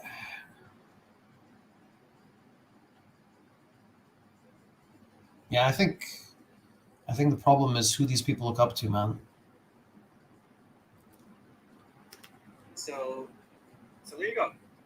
Now you cross him out, cross Uthman out, and this is what you get at the end. Hafs is a liar, thief, fabricator, unreliable, distorter. Awesome, he's a bad memory, he's unreliable. And then Abu Rahman, his Quran was hated by the scholars of Arabic language. And he also Yani how can Asim be bad and he's awesome? How is he awesome and bad? That's a contradiction, bro. Uthman, even though the chain says that he didn't. No, just based on, so to clarify, again, for anyone who's coming in late, this is the transmission of the Quran that was basically imposed on Muslims. This process wasn't, hey, let's go with the best manuscripts and come out with a Quran that is, شنو حبيبي يا حبيبي شوف يا أخي punk. He's saying why don't they use best manuscripts? شنو best manuscripts, bro? What best manuscripts? What are you talking about? And these are reciters from like the 3rd century. The manuscripts that are written are there to fit into their recitations. If you're going to go for a canonical Uthmanic manuscript, Al-Rasm al-Uthmani from the 1st century, what's that going to lead you to? You're still going to have different recitations there. Yeah, let's say, for example, you have 1st century, you have a Kufan manuscript, or let's say, ignore Kufan because we don't do a Hafs. You got a Medani manuscript. Yeah, so it fits into the Nafi' recitation. And then you got a Basri manuscript, which is closer to Abu Amr bin Ala''s recitation. طيب, and then what? Now we're going to get rid of Hafs, so we're just going to rely on these two. What is this? Like David, when he's talking about, you can sense that he's got no idea what the hell's going on. Never read the book on Ulum al-Quran in his life, except if it was like polemical material against Islam. That's probably the only thing he's read. فلا, he's completely lost.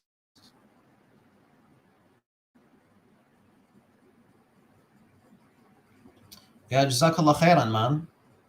Jazakallah khairan. Yeah, so Ibn Amr does recite it like that. It'd be interesting if we could find out if Abu Abdurrahman did. Let me see.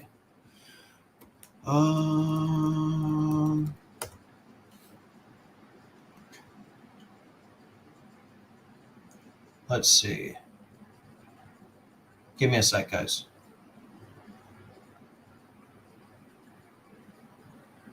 Yes, so Farra mentions that he does recite it like that. Wallahu a'lam.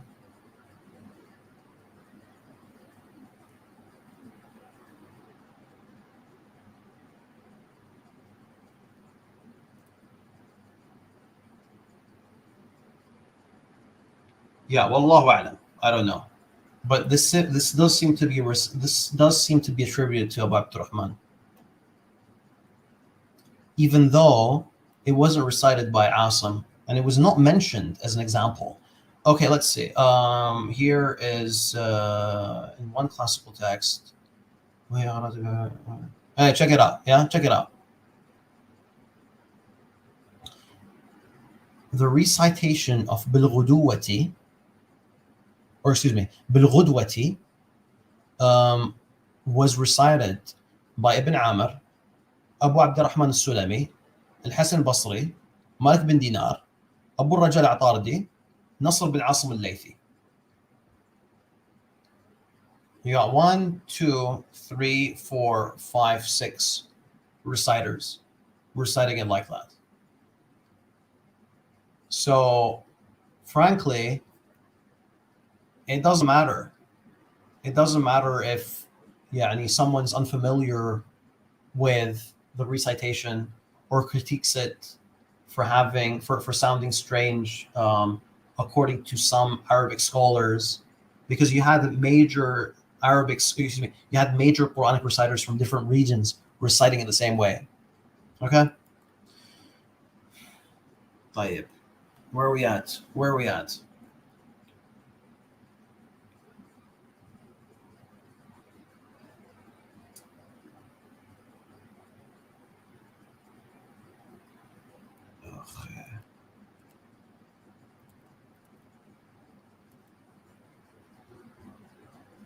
As the best chain of transmission, or that we have the best manuscripts for. It's just what's imposed by the Ottoman Empire, which is in charge.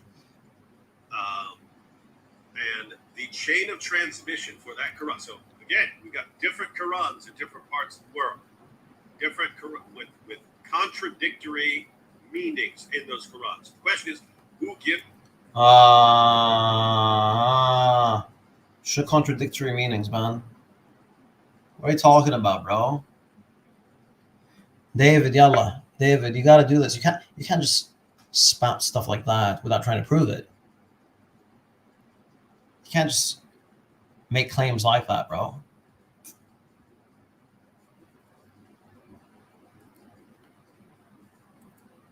Gives the correct reading.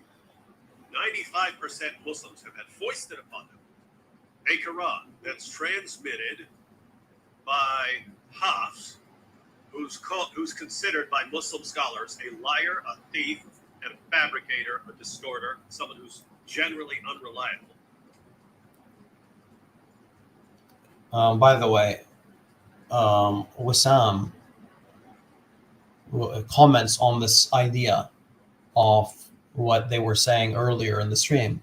They're saying that only 1% of manuscript variants influence the meaning of the text.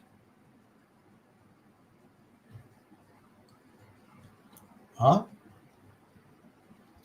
Only 1% of the variants influence the meaning of the text. By the way, that's like a very conservative estimate. This is, by the way, this is Wissam speaking, not me, yeah? But this is how many you got. Yeah, Wissam, ya akhi. I don't know why am I speaking? Yeah, Wissam, type it out, bro. Type it out.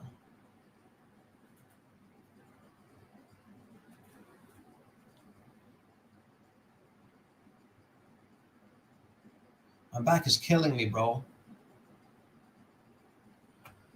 Oh, man.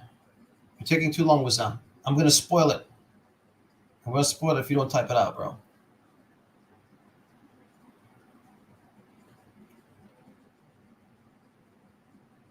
Shufo, huh? Check this out. Wissam says estimates of total variance range from 400,000 to 800,000. Yani 1% of that is 4,000 to 8,000 variants that influence the meaning.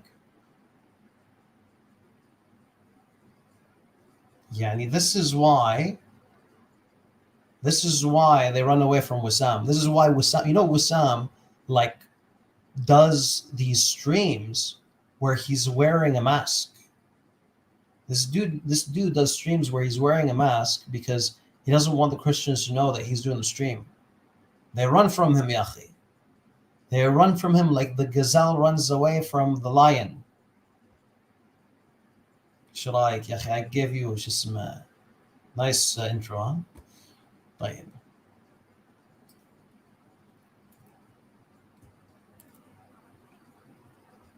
He got it from Asim, who's known for his bad memory. Yeah, subhanAllah, even David Wood pronounces it better than you, bro.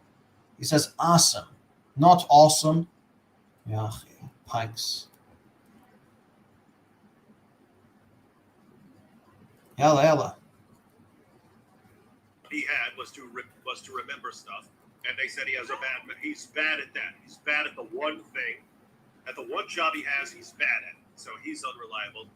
And then, of course, that came from Adi Abdul Rahman and the Arabic guys, the experts, the kings of Arabic during his time hated it. They thought that his Arabic was garbage and شوفوا ها who are the kings of Arabic that thought that Abu Abdurrahman's recitation was garbage? لا شوف يعني سبحان الله شوف شلون سبحان الله. Check this, yeah? The dude got this quote. I don't know, by the way. I don't know where he got it from. يعني مو مستواك. This is someone actually looked into Tafsir Tabari to find this quote. So sure it's not you. You're probably ripping it off someone else. Wallahu a'lam.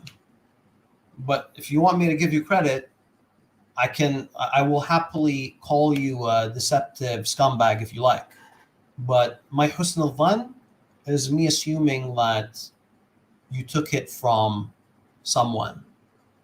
That person found a single example of Arabic scholars. We don't even know who they are. We don't have names for these people.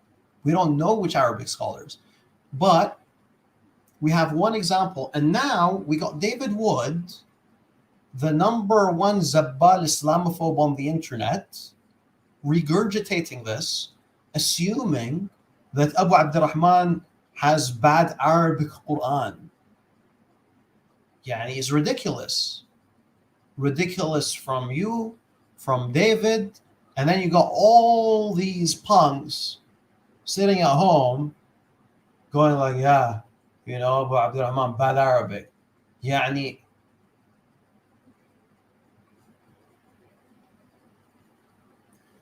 and والله مسخرة مسخرة يا جماعة مسخرة الوضع سيء.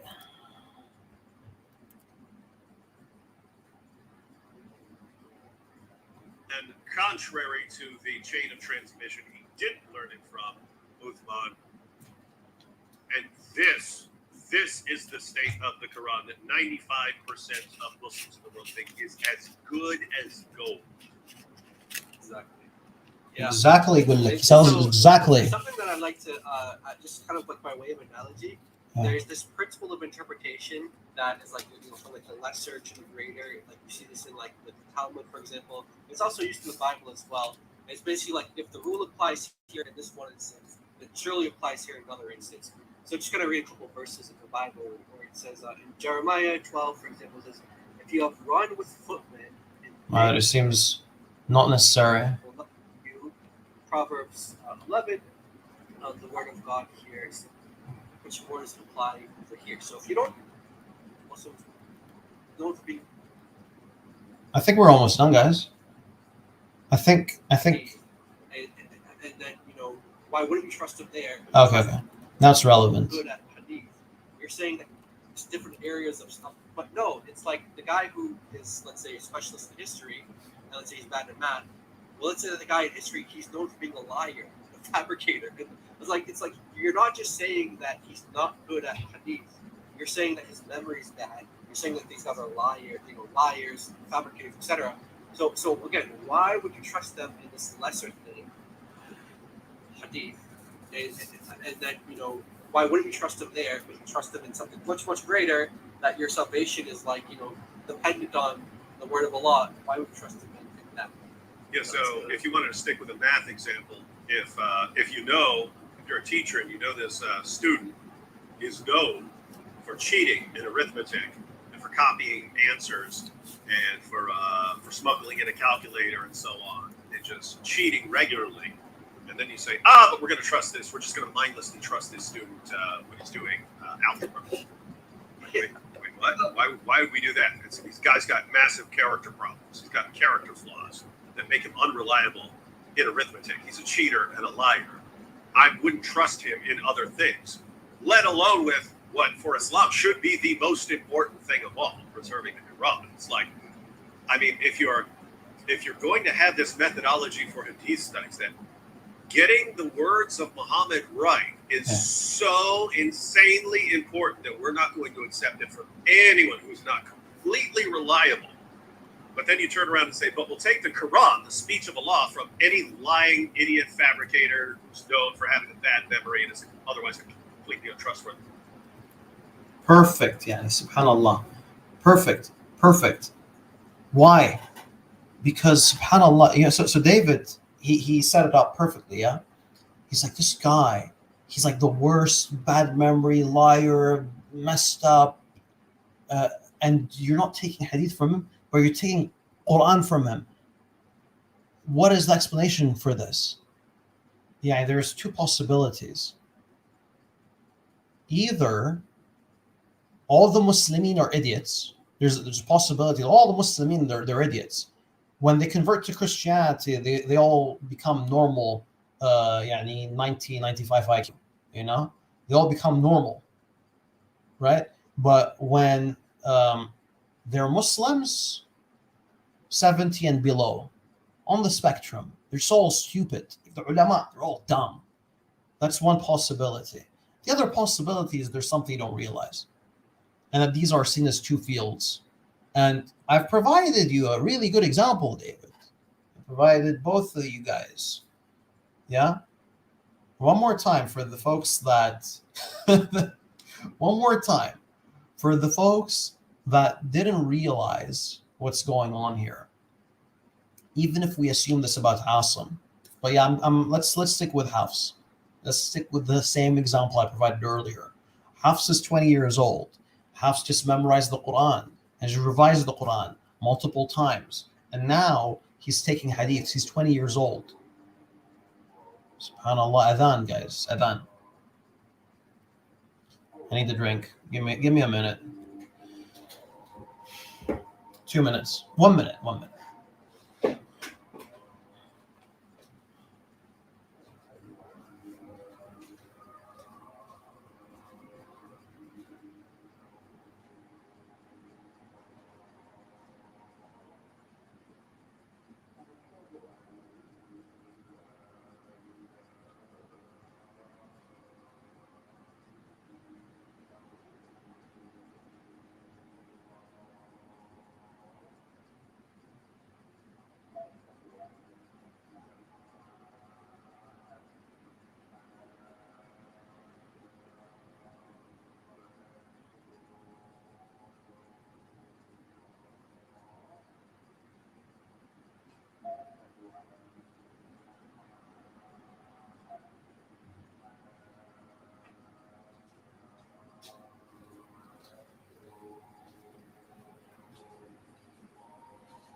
Hi, guys. Very briefly, one more time. Hafs learns hadith when he's 20. He learns the Quran when he's 20. He specializes in the Quran, so he's learning it, revising it continuously, and he becomes a teacher of the Quran, where he's teaching students, and he's revising while he's teaching them. And he keeps on doing this for 30 years, 40 years, whatever. One day, he's an old man. He's in his 60s now. Now people actually care about his hadiths because people don't really learn hadiths from someone who's young. They learn hadiths from someone who's old. So they go up to him and they say, Ya Sheikh, Ya Hafs, tell us about this hadith that you heard from Simak. And naturally, Hafs makes a mistake. It's because it's something that he hasn't revised, something he hasn't really cared about. And that's why you have Hafs making a bunch of mistakes. And that's how he's weak in hadiths and he's reliable in Quran. Simple as that. Ya Allah, Bismillah. We're almost done, guys. Almost done. Almost done. We're almost at super We'll chats. take that from them. It's like that. It's like they're saying it's more important to have reliable stories about Muhammad than the reliable speech of Allah, which kind of, in a weird way, fits what you actually see in Islam. That Muhammad is just massively more important than Allah. Yeah, who's the real God here? Exactly. Hey, شوف والله مسخرة. Muhammad Dolan says, why don't people take hadiths from young people? Because ya Muhammad Dolan, if you're 30 and your sheikh is 30, you're hearing it from a sheikh who's an old man. Why would you go from someone who's young if there are older people that heard the same hadith? Because what you want is a short isnad. You don't want a long isnad.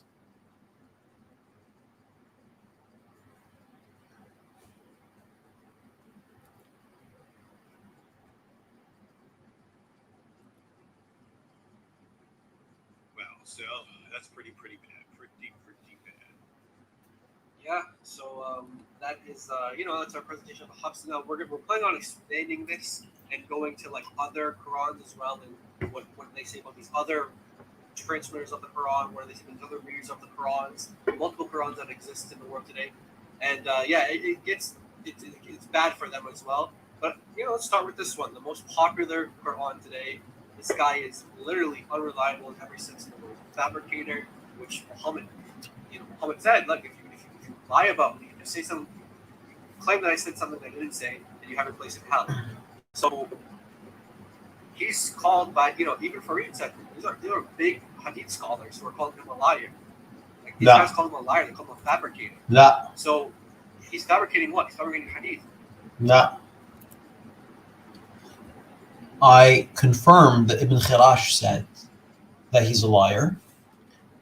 I don't consider Ibn Khirash to be a great scholar. I said that the great scholar is Yahya bin Ma'in, and I cast doubt in regards to that attribution by Yahya, or to Yahya, and you cut me off. You cut off my explanation, and you presented that to your audience.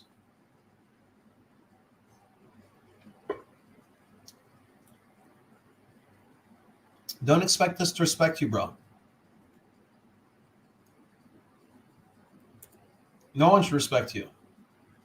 He's fabricating sayings of Muhammad, things like that. So yeah, this guy, according to the hadith, we have to place in hellfire. According to Muhammad, This is pretty wild stuff. I'd heard of some of this stuff before, but putting it all up there on the screen, that is, Muslims got a problem. And guess what? How many Muslims that you'll run into? In other words, if the people who are watching here learn some of this information, they take some screenshots or they just sit down and watch this presentation with their Muslim friends. How many of their Muslim friends are going to be familiar with even 1/10 of the information about the transmission of the Quran that they believe in here? yeah, it's gonna be like literally, probably like 1 out of 100, like that are gonna have somewhat familiarity with this topic, like just somewhat. Like I said, when we did the presentation on Non-Logic Stream, we had a bunch of people come up, and some of them spoke Arabic as well, and they like, yeah, we don't really know the topic, but they at least confirmed. We showed them with the Arabic what it said. Like, yeah, that's okay. You guys are right. That's what it says. And so, the ones who actually came up to deal with the what we were going over, they didn't actually. The familiarity. What I'm trying to say is the familiarity for the Muslims is just very, very, very low on this topic. So if you study this topic out, you use this material for the glory of God. We pray that this will be used to open the eyes of Muslims.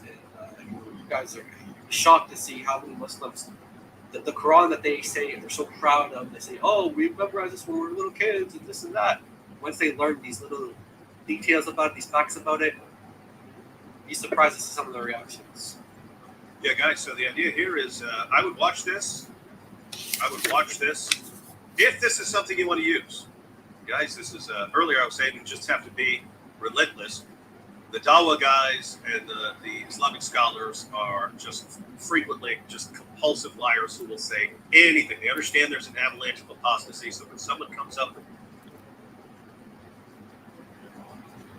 The Da'wah guys are liars, folks.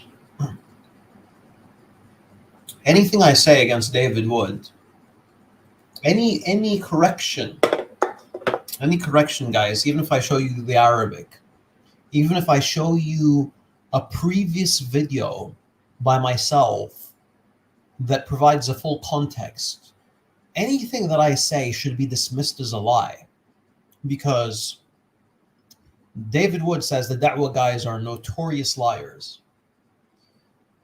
That's how you win the game. You just tell your audience, don't trust anything they say. And I'm fair enough to not treat all of these Christian apologists the same way. I'm fair enough to say that some of them are liars, some of them are sincere but ignorant people, some of them are just deluded. Let's just say that I don't have the highest opinion of the people on this stream. Let's just say that. doubts. Hey, I heard there are differences in the Quran. You guys told us that. They'll just say anything. They'll just say anything to calm this person down and keep him in Islam, which means they're not going to hear this.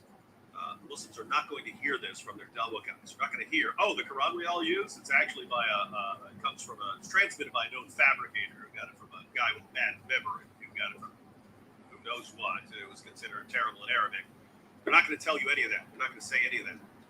And so the only place you're going to hear it from is you. So this would be, if you're not familiar, if you don't know what you're going to do, because there are lots of things to do. There are lots of things to do.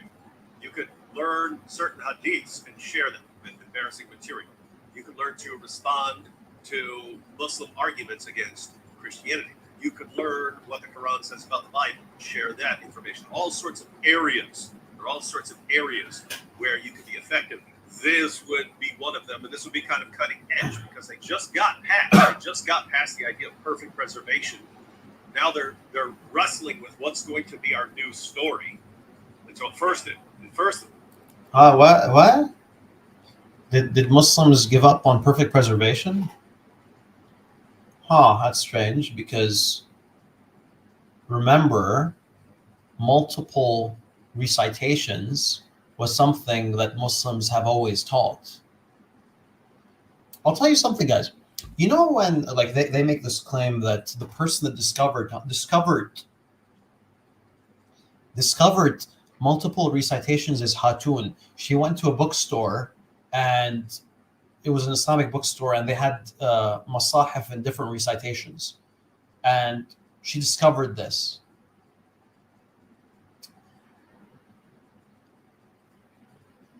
If she discovered this, wasn't it like the publisher that printed the multiple recitations? If you go to, I believe, Maktabat Awlad al-Sheikh in Egypt, I'm pretty sure I've seen 7. I'm pretty sure I've seen 7 recitations printed. So Muslims are printing this. This isn't supposed to be a secret.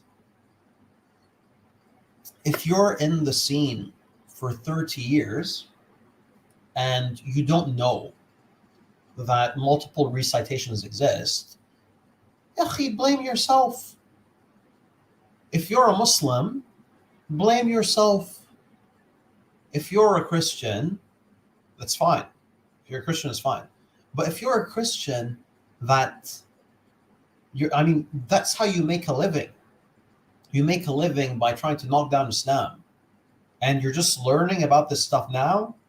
Hey, everyone, we just learned from the Dawah guys that there are these multiple recitations. Can you believe it, Apos? They wouldn't believe me. فزعيب.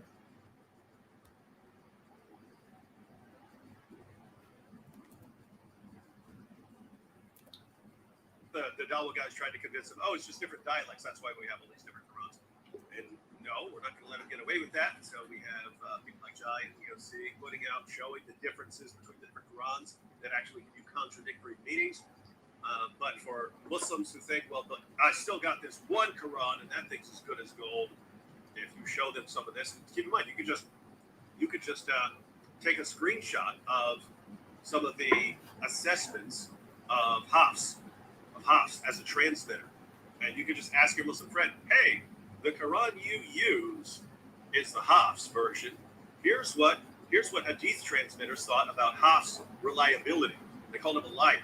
They called him a liar and a fabricator and a thief. So why do you trust this guy's Quran? Ask that. Guess what? They've never heard it before. They've never heard that before. And so they're going to have to start looking that up. Then they're going to go to their Dawah guy. Who's going to lie to them? Who's going to lie to them? But then, they're going to come back with the lie they got from the Dawah guy, and you might have to give them a little more information. But this is just what we have to do. It's just what we have to do. So, yeah, good stuff. This is the cutting edge stuff. Because, again, they're coming out of one line, and they're trying to figure out what the next line is going to be. And then we're wrestling with them so that the new lie does not become ingrained in Muslims. We're trying to disrupt the new lie as they're trying to find it. Well, you hit it. That's why. Yeah, you may have came here a bit late. I'm saying that Muslims are printing this. How are Muslims hiding it when they're printing this? Muslims are printing books that mention different qira'at. Yeah? That list them out, that speak about the different qira'at and how they influence the meaning.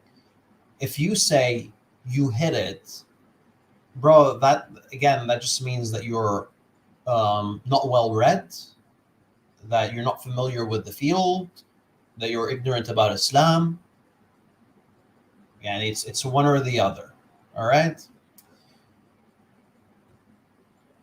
I think that's pretty much it.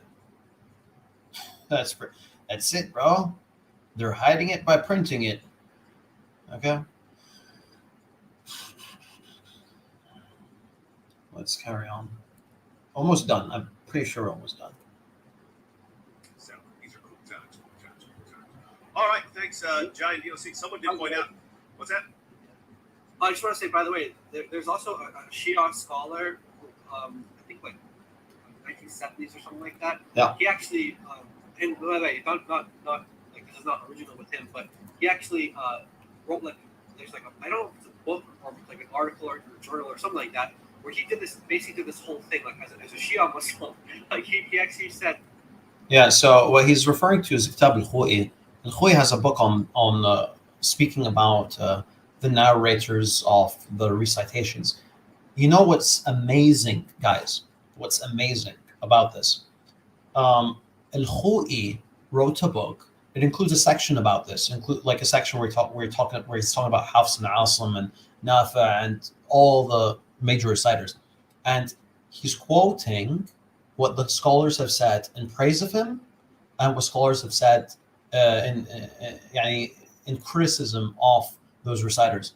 What blows my mind is Al-Khou'i, who's like a flaming polemicist, okay, who's all about refuting Sunnis, who's all about scoring points for Shi'ism. He was fair enough to quote the positive statements and the negative statements about people like Asim and Hafs and whomever.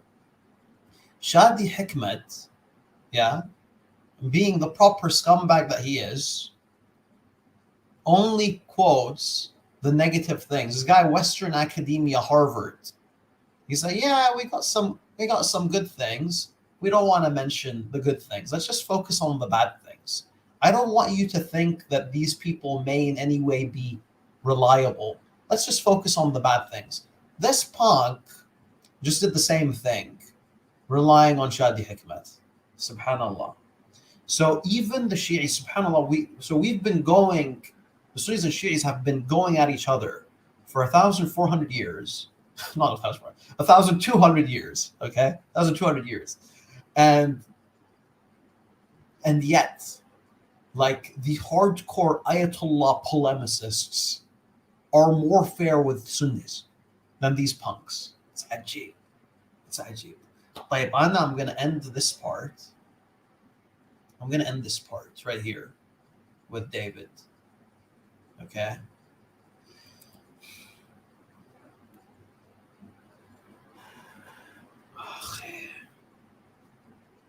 كم باقي على الصلاة؟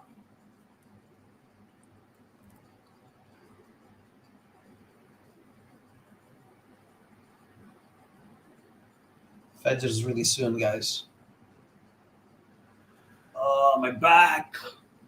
Guys, خلاص, we're done for tonight? Are we done for tonight, or you guys want another one? I know, because I want to do another one really quick.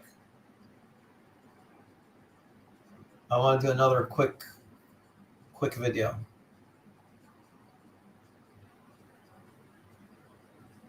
I'm not sure. One more. Oh, my back is killing me.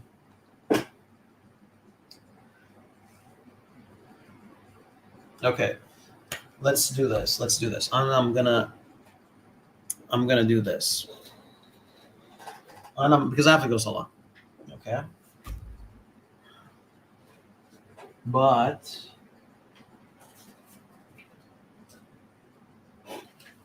let's do this. So just like write a little note.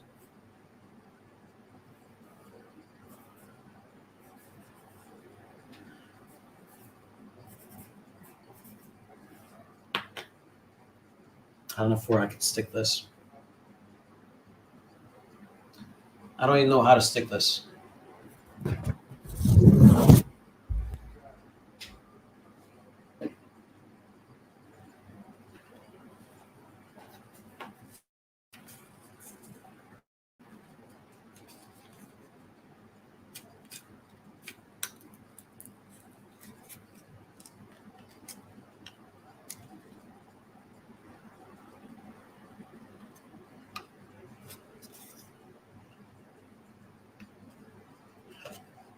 I can't do this, guys. I give up. Guys,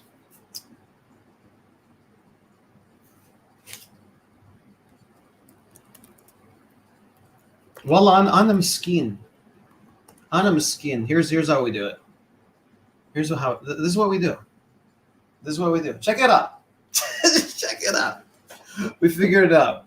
We figured out how to do it. طيب. Yalla. Give me a few minutes, folks. Assalamu alaikum. Oh, my back.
Sorry.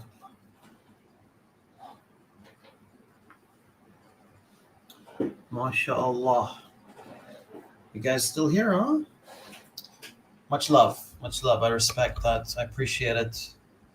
I guess a lot of you guys don't have much to do. First day of Eid. I feel the same way. I feel the same way.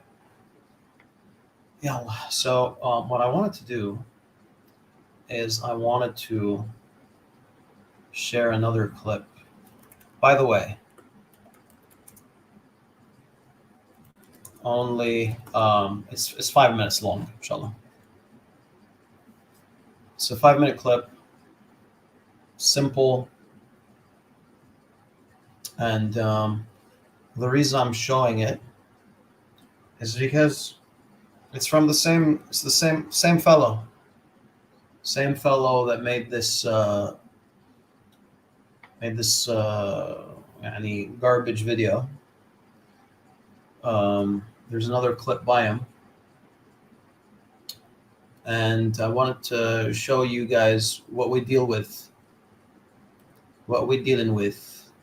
All right. I'm sure you've heard Muslims talk about the science of hadith, where they have an entire field, a discipline dedicated to narrators of hadith. I'm sure you've brought a hadith to a Muslim before just to be met with them saying, that's weak, it's a weak hadith, it's unreliable, da'if. One of the narrators whose hadith are graded as da'if or weak or unreliable is none other than Hafs. Within this so-called science, the number one version of the Quran today,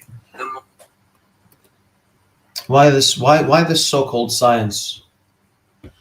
Why this so-called science? Why this emphasis? Yeah, you have something? Do you have something? I don't think you have anything. I don't think you know. It's not I don't think. It's I know that you don't know who wrote your Gospels. So let's not be cheeky. Let's not be cheeky.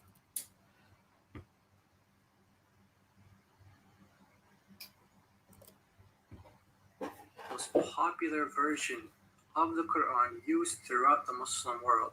The narrator of this version of the Quran, Hafs, is classified as untrustworthy, unreliable, a liar, and even worse. That's right. The same methodology that Muslims utilize in order to determine which chain of narration or which transmission or isnad is reliable also informs us that their most popular Quran. By the way, this is just 5 minutes, bro. It's 5 minutes. I'm just gonna keep it very short, inshallah. Okay. And yeah, less interruptions. The sooner we can get this done. By the way, the video I did on Da'wah Wise, just type in Farid Da'wah Wise Hafs. It includes the full defense of Hafs. So anything they did after that is they're just repeating the same stuff, man.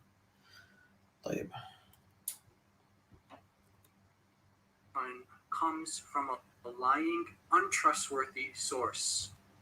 This is according to Muslim scholars, not atheists, not agnostics, not Jews, not Christians. So just notice one thing, yeah. Yeah, he's so untrustworthy. He's so untrustworthy that you guys need to falsely translate statements. He's so untrustworthy that you need to clip me out of context and distort the things that I say. He's so untrustworthy.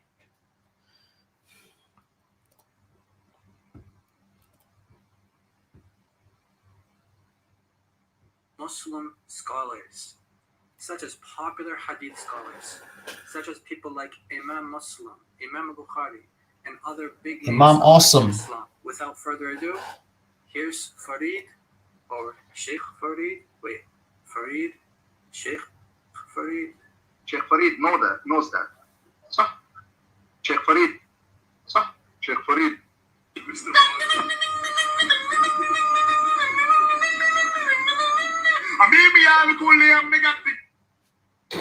In relation to Hafs, the scholars of hadith spoke about him in relation to the narration of hadith. So like al-Bukhari said taraku, and also Muslim qal matruk. But some scholars of hadith also claim that he was a kadhab. So how do we deal with that? Like Ibn Khirash and others. Okay, so there are two people who have, or at least two people who has been attributed to that have said that Hafs is a liar. The first is Yahya ibn Ma'in, and the second is Ibn Khirash. That's the main concern, because Yahya ibn Ma'in is a major scholar of hadith. So how is it possible that this major scholar of hadith referred to Hafs as a liar? Yahya said, this Abu Umar is a liar, referring to Hafs. Now, I want you to keep a couple of things in mind here. Firstly, this statement is actually a statement in which he's saying that Hafs's recitation is the best recitation from Asim. Okay? Now, imagine that. Imagine referring to someone as a liar, but saying that his recitation is the best recitation. So what does that mean? That means that there are no specific issues with the recitation of Hafs. Listen to what Sheikh Farid says here. He doesn't dispute the fact that his scholars call Hafs a liar. He just says that this one scholar, Yahya ibn Ma'in, said,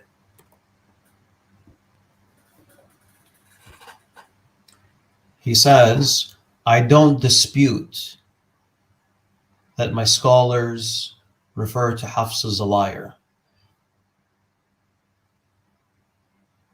I affirm it with Ibn Khirash. I say Ibn Khirash isn't important. His opinion doesn't really matter. The great scholar I'm mentioning is Ibn Ma'in, and I am disputing this. Clearly. But this punk cuts this stuff out. Ajib, huh? What do you guys think?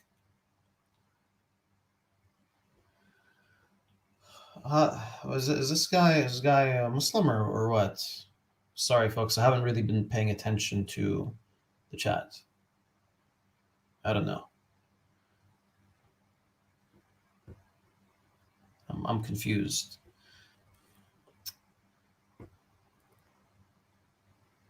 Wait.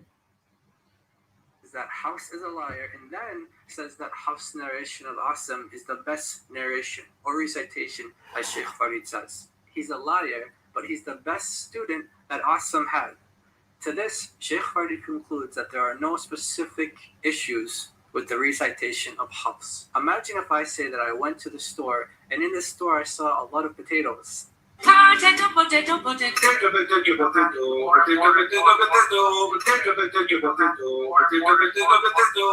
Let's say that they're old, getting spoiled. Some of them have spuds on them, and some of them are beginning to mold. But I pick one of them, and I say that that's the best potato out of the bunch. Does that mean that it's an actual good quality potato, or that it's just better than the others? If someone that is classified as a liar, I'm not surprised. This is the level that we're dealing with, because of course, he's explaining to an audience with this huge confirmation bias, and they're just like nodding their heads. He's trying to keep them entertained. Shows videos of potatoes, sings the potato song. Is to be expected.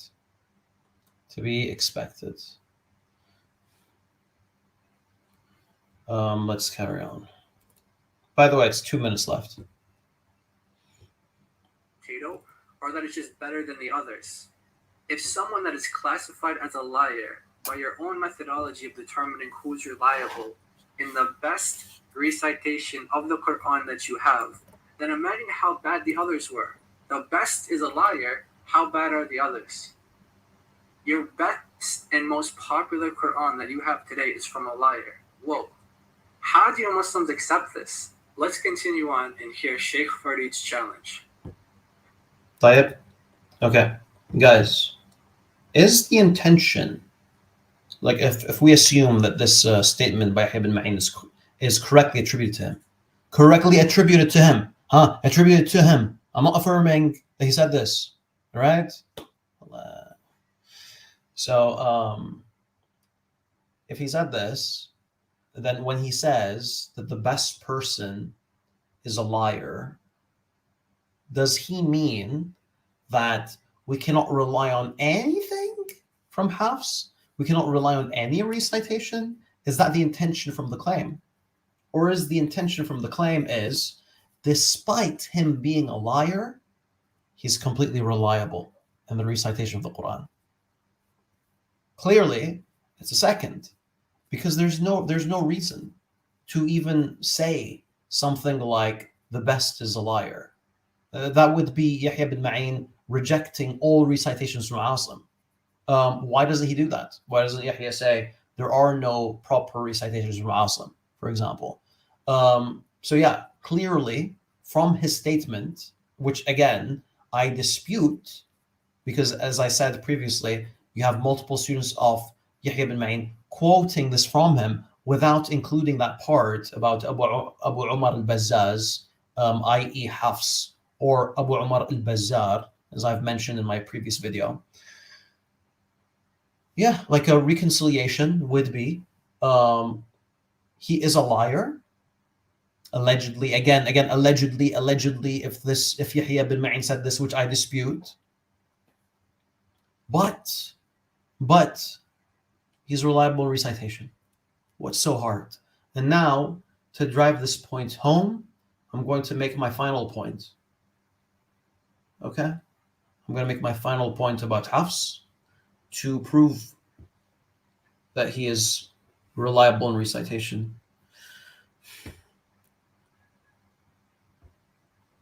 People that make this claim, they often repeat this claim, but they never bring an example. And it's something I say in the comments all the time in my videos. I say, where did Hafs lie? Show me an example of Hafs lying, and they never provide an example. Here's an example from a source that includes your Yahya, the big hadith. Example. Ana, am I speaking about the Quran? We're speaking about the Quran. We've been speaking about the Quran for like 4 hours. Yeah. This guy, it's been 3 years. 3 years? I think it's been 3 years. It's been 3 years, and he's still unable to provide a single example of Hafs lying in a recitation. But let's see. I'm just curious. Let's see the example of Hafs lying in the hadith. Yeah, let's see. And I can't remember what he did here. Show me an example of Hafs lying, and they never provide an example. Here's an example from a source that includes your Yahya, the big hadith scholar. And there are many sources that mention this. Hafs used to steal books from people and copy them. Then he would give completely fake stories without any evidence. He would lie, steal, plagiarize, all the... SubhanAllah, I responded to this in the same stream. The same stream he's quoting, I responded to this. It's ajib. It's ajib. Oh, yeah. According to your own scholars. So you want an example of how he lied? This is how.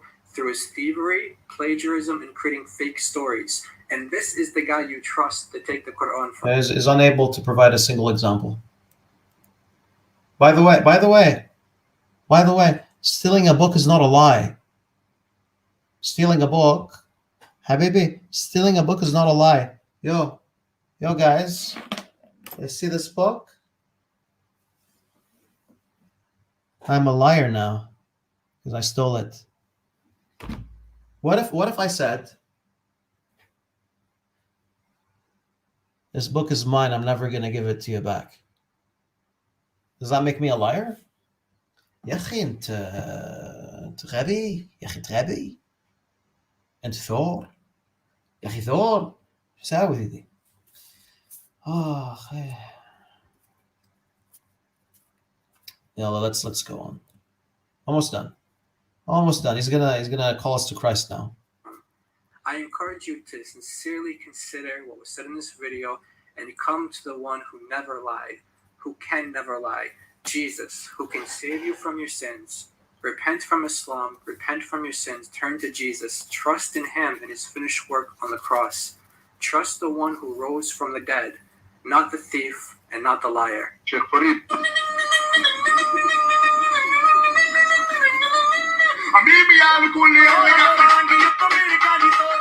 Okay. طيب. Sorry about that. طيب, folks. Yeah, let me give you an example. Let me give you an example of a lie. Okay? I'll show you how it's done. Maybe you need an example. Maybe you need an example. So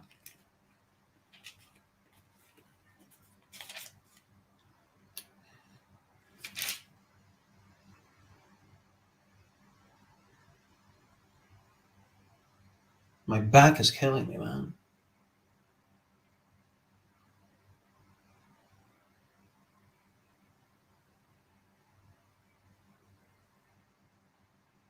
Where is it, man? Where is it? Where is it?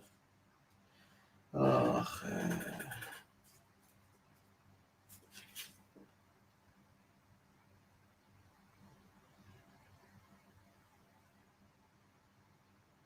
wow.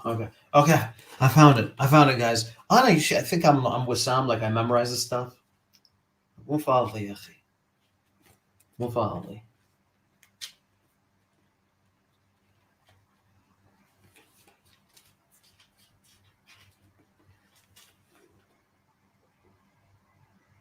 ESV, boys. ESV. I'll give you an example of a lie.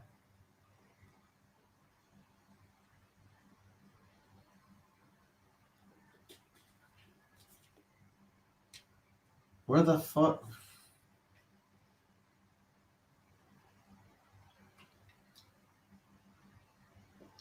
I can't find it, guys. Khalas. This is the truth. This is the truth against me. I've been refuted. I've been destroyed. I can't find the lie. There's no lies. There's no lies in the Bible, guys. There's no lies in the Bible.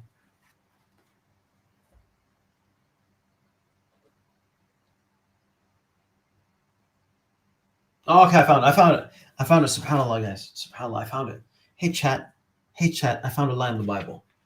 Yalla, bismillah.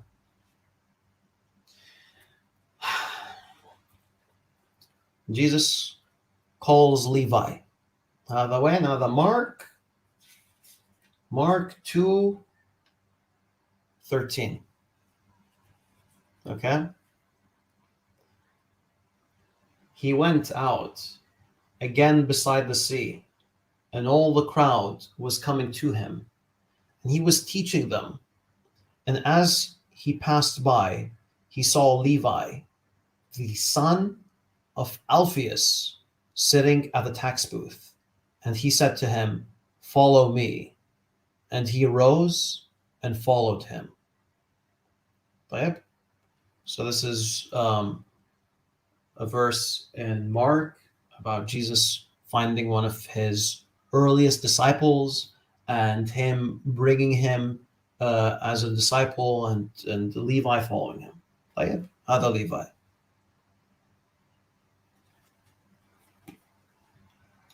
Now this is in Matthew. Okay? As Jesus passed on from there, he saw a man called Matthew sitting at the tax booth. Ajib. Because the first one says Levi, the son of Alphaeus, sitting at the tax booth.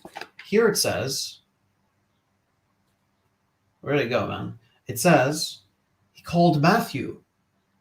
He saw a man called Matthew sitting at the tax booth. And he said to him, "Follow me." And he rose and followed him. So the thing is this, yeah, folks. We have two Gospels. And in both Gospels, you have a different person being mentioned. And here's the hypothesis. Yeah, here's the hypothesis.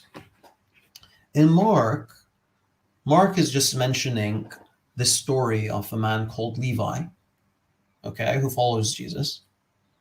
And it's the same person, right? It's the same person in Matthew. It's referring to the same guy, same text, very similar wording. But instead of Levi, the name Levi is removed and the name Matthew is inserted. Where is this happening? It's happening in the Gospel of Matthew. So what someone can say is that Matthew wanted to insert himself in the story. And he did that by removing the name Levi and including his name. Right? So this is an example of a lie. This is an example. Now you can dispute this. You can say, no, it's not a lie. Levi and Matthew, they're the same person. He just switched out the previous name with his name. You can make that claim. Yeah. I right now, I'm claiming that this is a lie. You don't have to accept this. But yeah, punks, yeah, Christian apologists, yeah, Islamophobes, provide an example of Hafs doing this. Provide an example of Hafs fabricating something, creating a verse, changing a word in the Quran, and provide like a hypothesis. Show how it's a lie. Look how easy it was for me to show you that Matthew is trying to insert himself in the story. Because remember, Mark is earlier than Matthew. There's a name of a person called Levi. Matthew removes his name, inserts himself in the story. Seems very clear to me. Can you do this with Hafs? Yallah, it's been 3 years. Go ahead. Entertain me.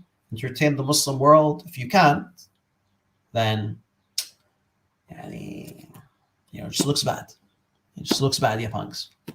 طيب, I'm about to end the stream. Let's do a minute and a half before I end this because my back is gone. I hope you guys enjoyed this. By the way, you guys noticed how David Wood towards the end of this video he's like, folks, share this information, take screenshots, talk to Muslims about this. Yeah, Muslimin, you got 100 people here watching this. I expect you guys to do the same.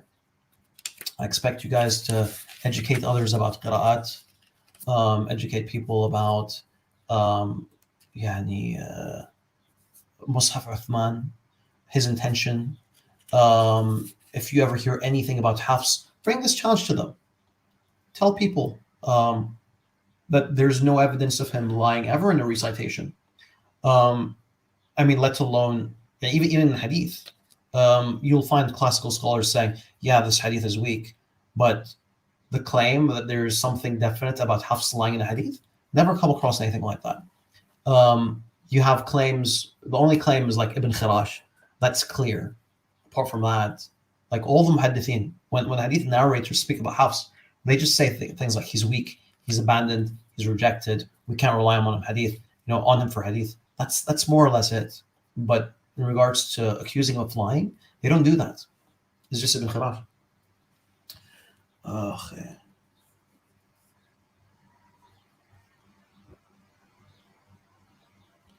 Very people, even Muslims, don't like being educated sometimes. Wallah, bro, educate those that want to be educated. Okay?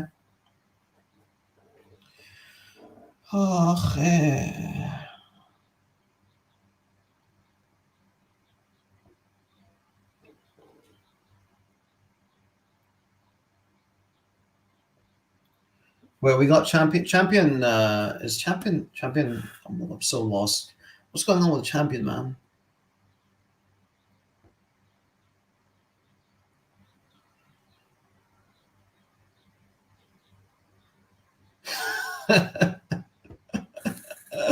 La, I didn't say anything. I said fa. And I say fudge, by the way. I say fudge. I say the word fudge all the time. So have some husn al-dhan, boys.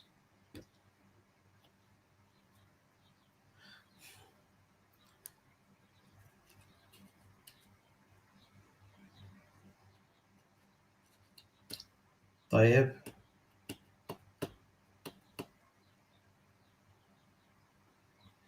خلاص, we're done. Alhamdulillah. We can. لا, I didn't say this, bro. So no scholar ever said that he was a liar. No, I didn't say this. I said Ibn Khirash says that he's a liar, but no one cares about Ibn Khirash. Ibn Khirash isn't like he's not a top Purjali scholar. Yeah, they only said that he's untrustworthy in hadith. I used to watch a lot of UFC. I used to love watching that. But like I started doing some MMA, and then when I started doing MMA, I stopped caring about watching it.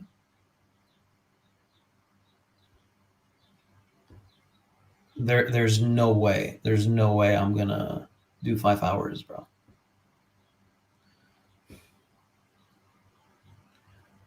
You want to see the cats? Yeah, I'll show you guys Sghanani, and then we gotta end this.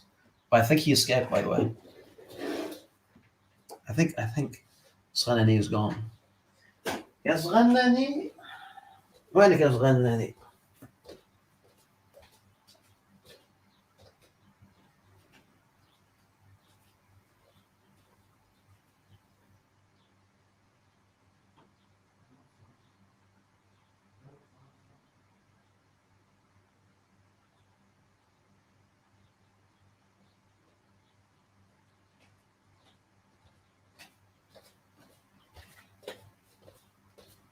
Sghanani is the best looking cat in the world.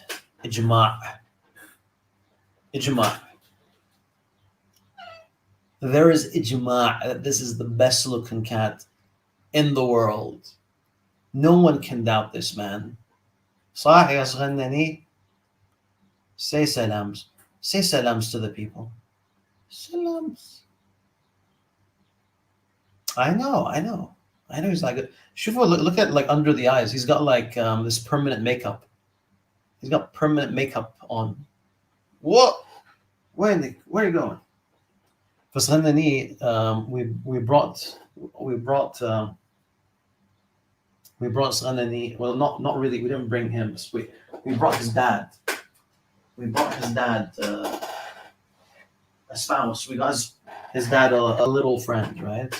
Because his dad's been feeling lonely because Sghanani's Juge is lonely.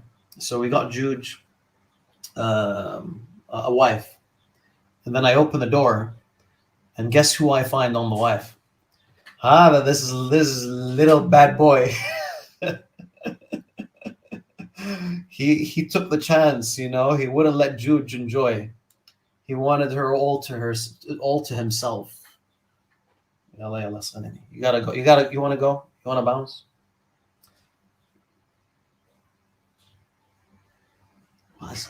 He's the best looking cat in the world. Sah? Ya Allah, folks.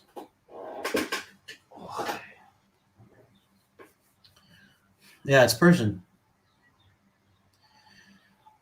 Okay. Juge is here. Juge is asleep.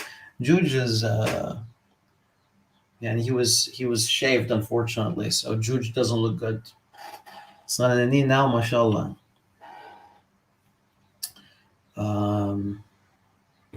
Yeah. But so they fight over her. They fight over her like I'm not gonna say 24/7, but a good chunk of the day. It's both of them fighting over the woman, the girl.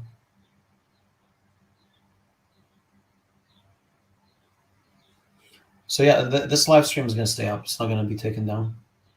But yeah. No, it's not bad. Jude. It's actually Jude. But we say Juge because Juge sounds cuter than Jude. Jude sounds a bit heavier. Juge is a cuter name.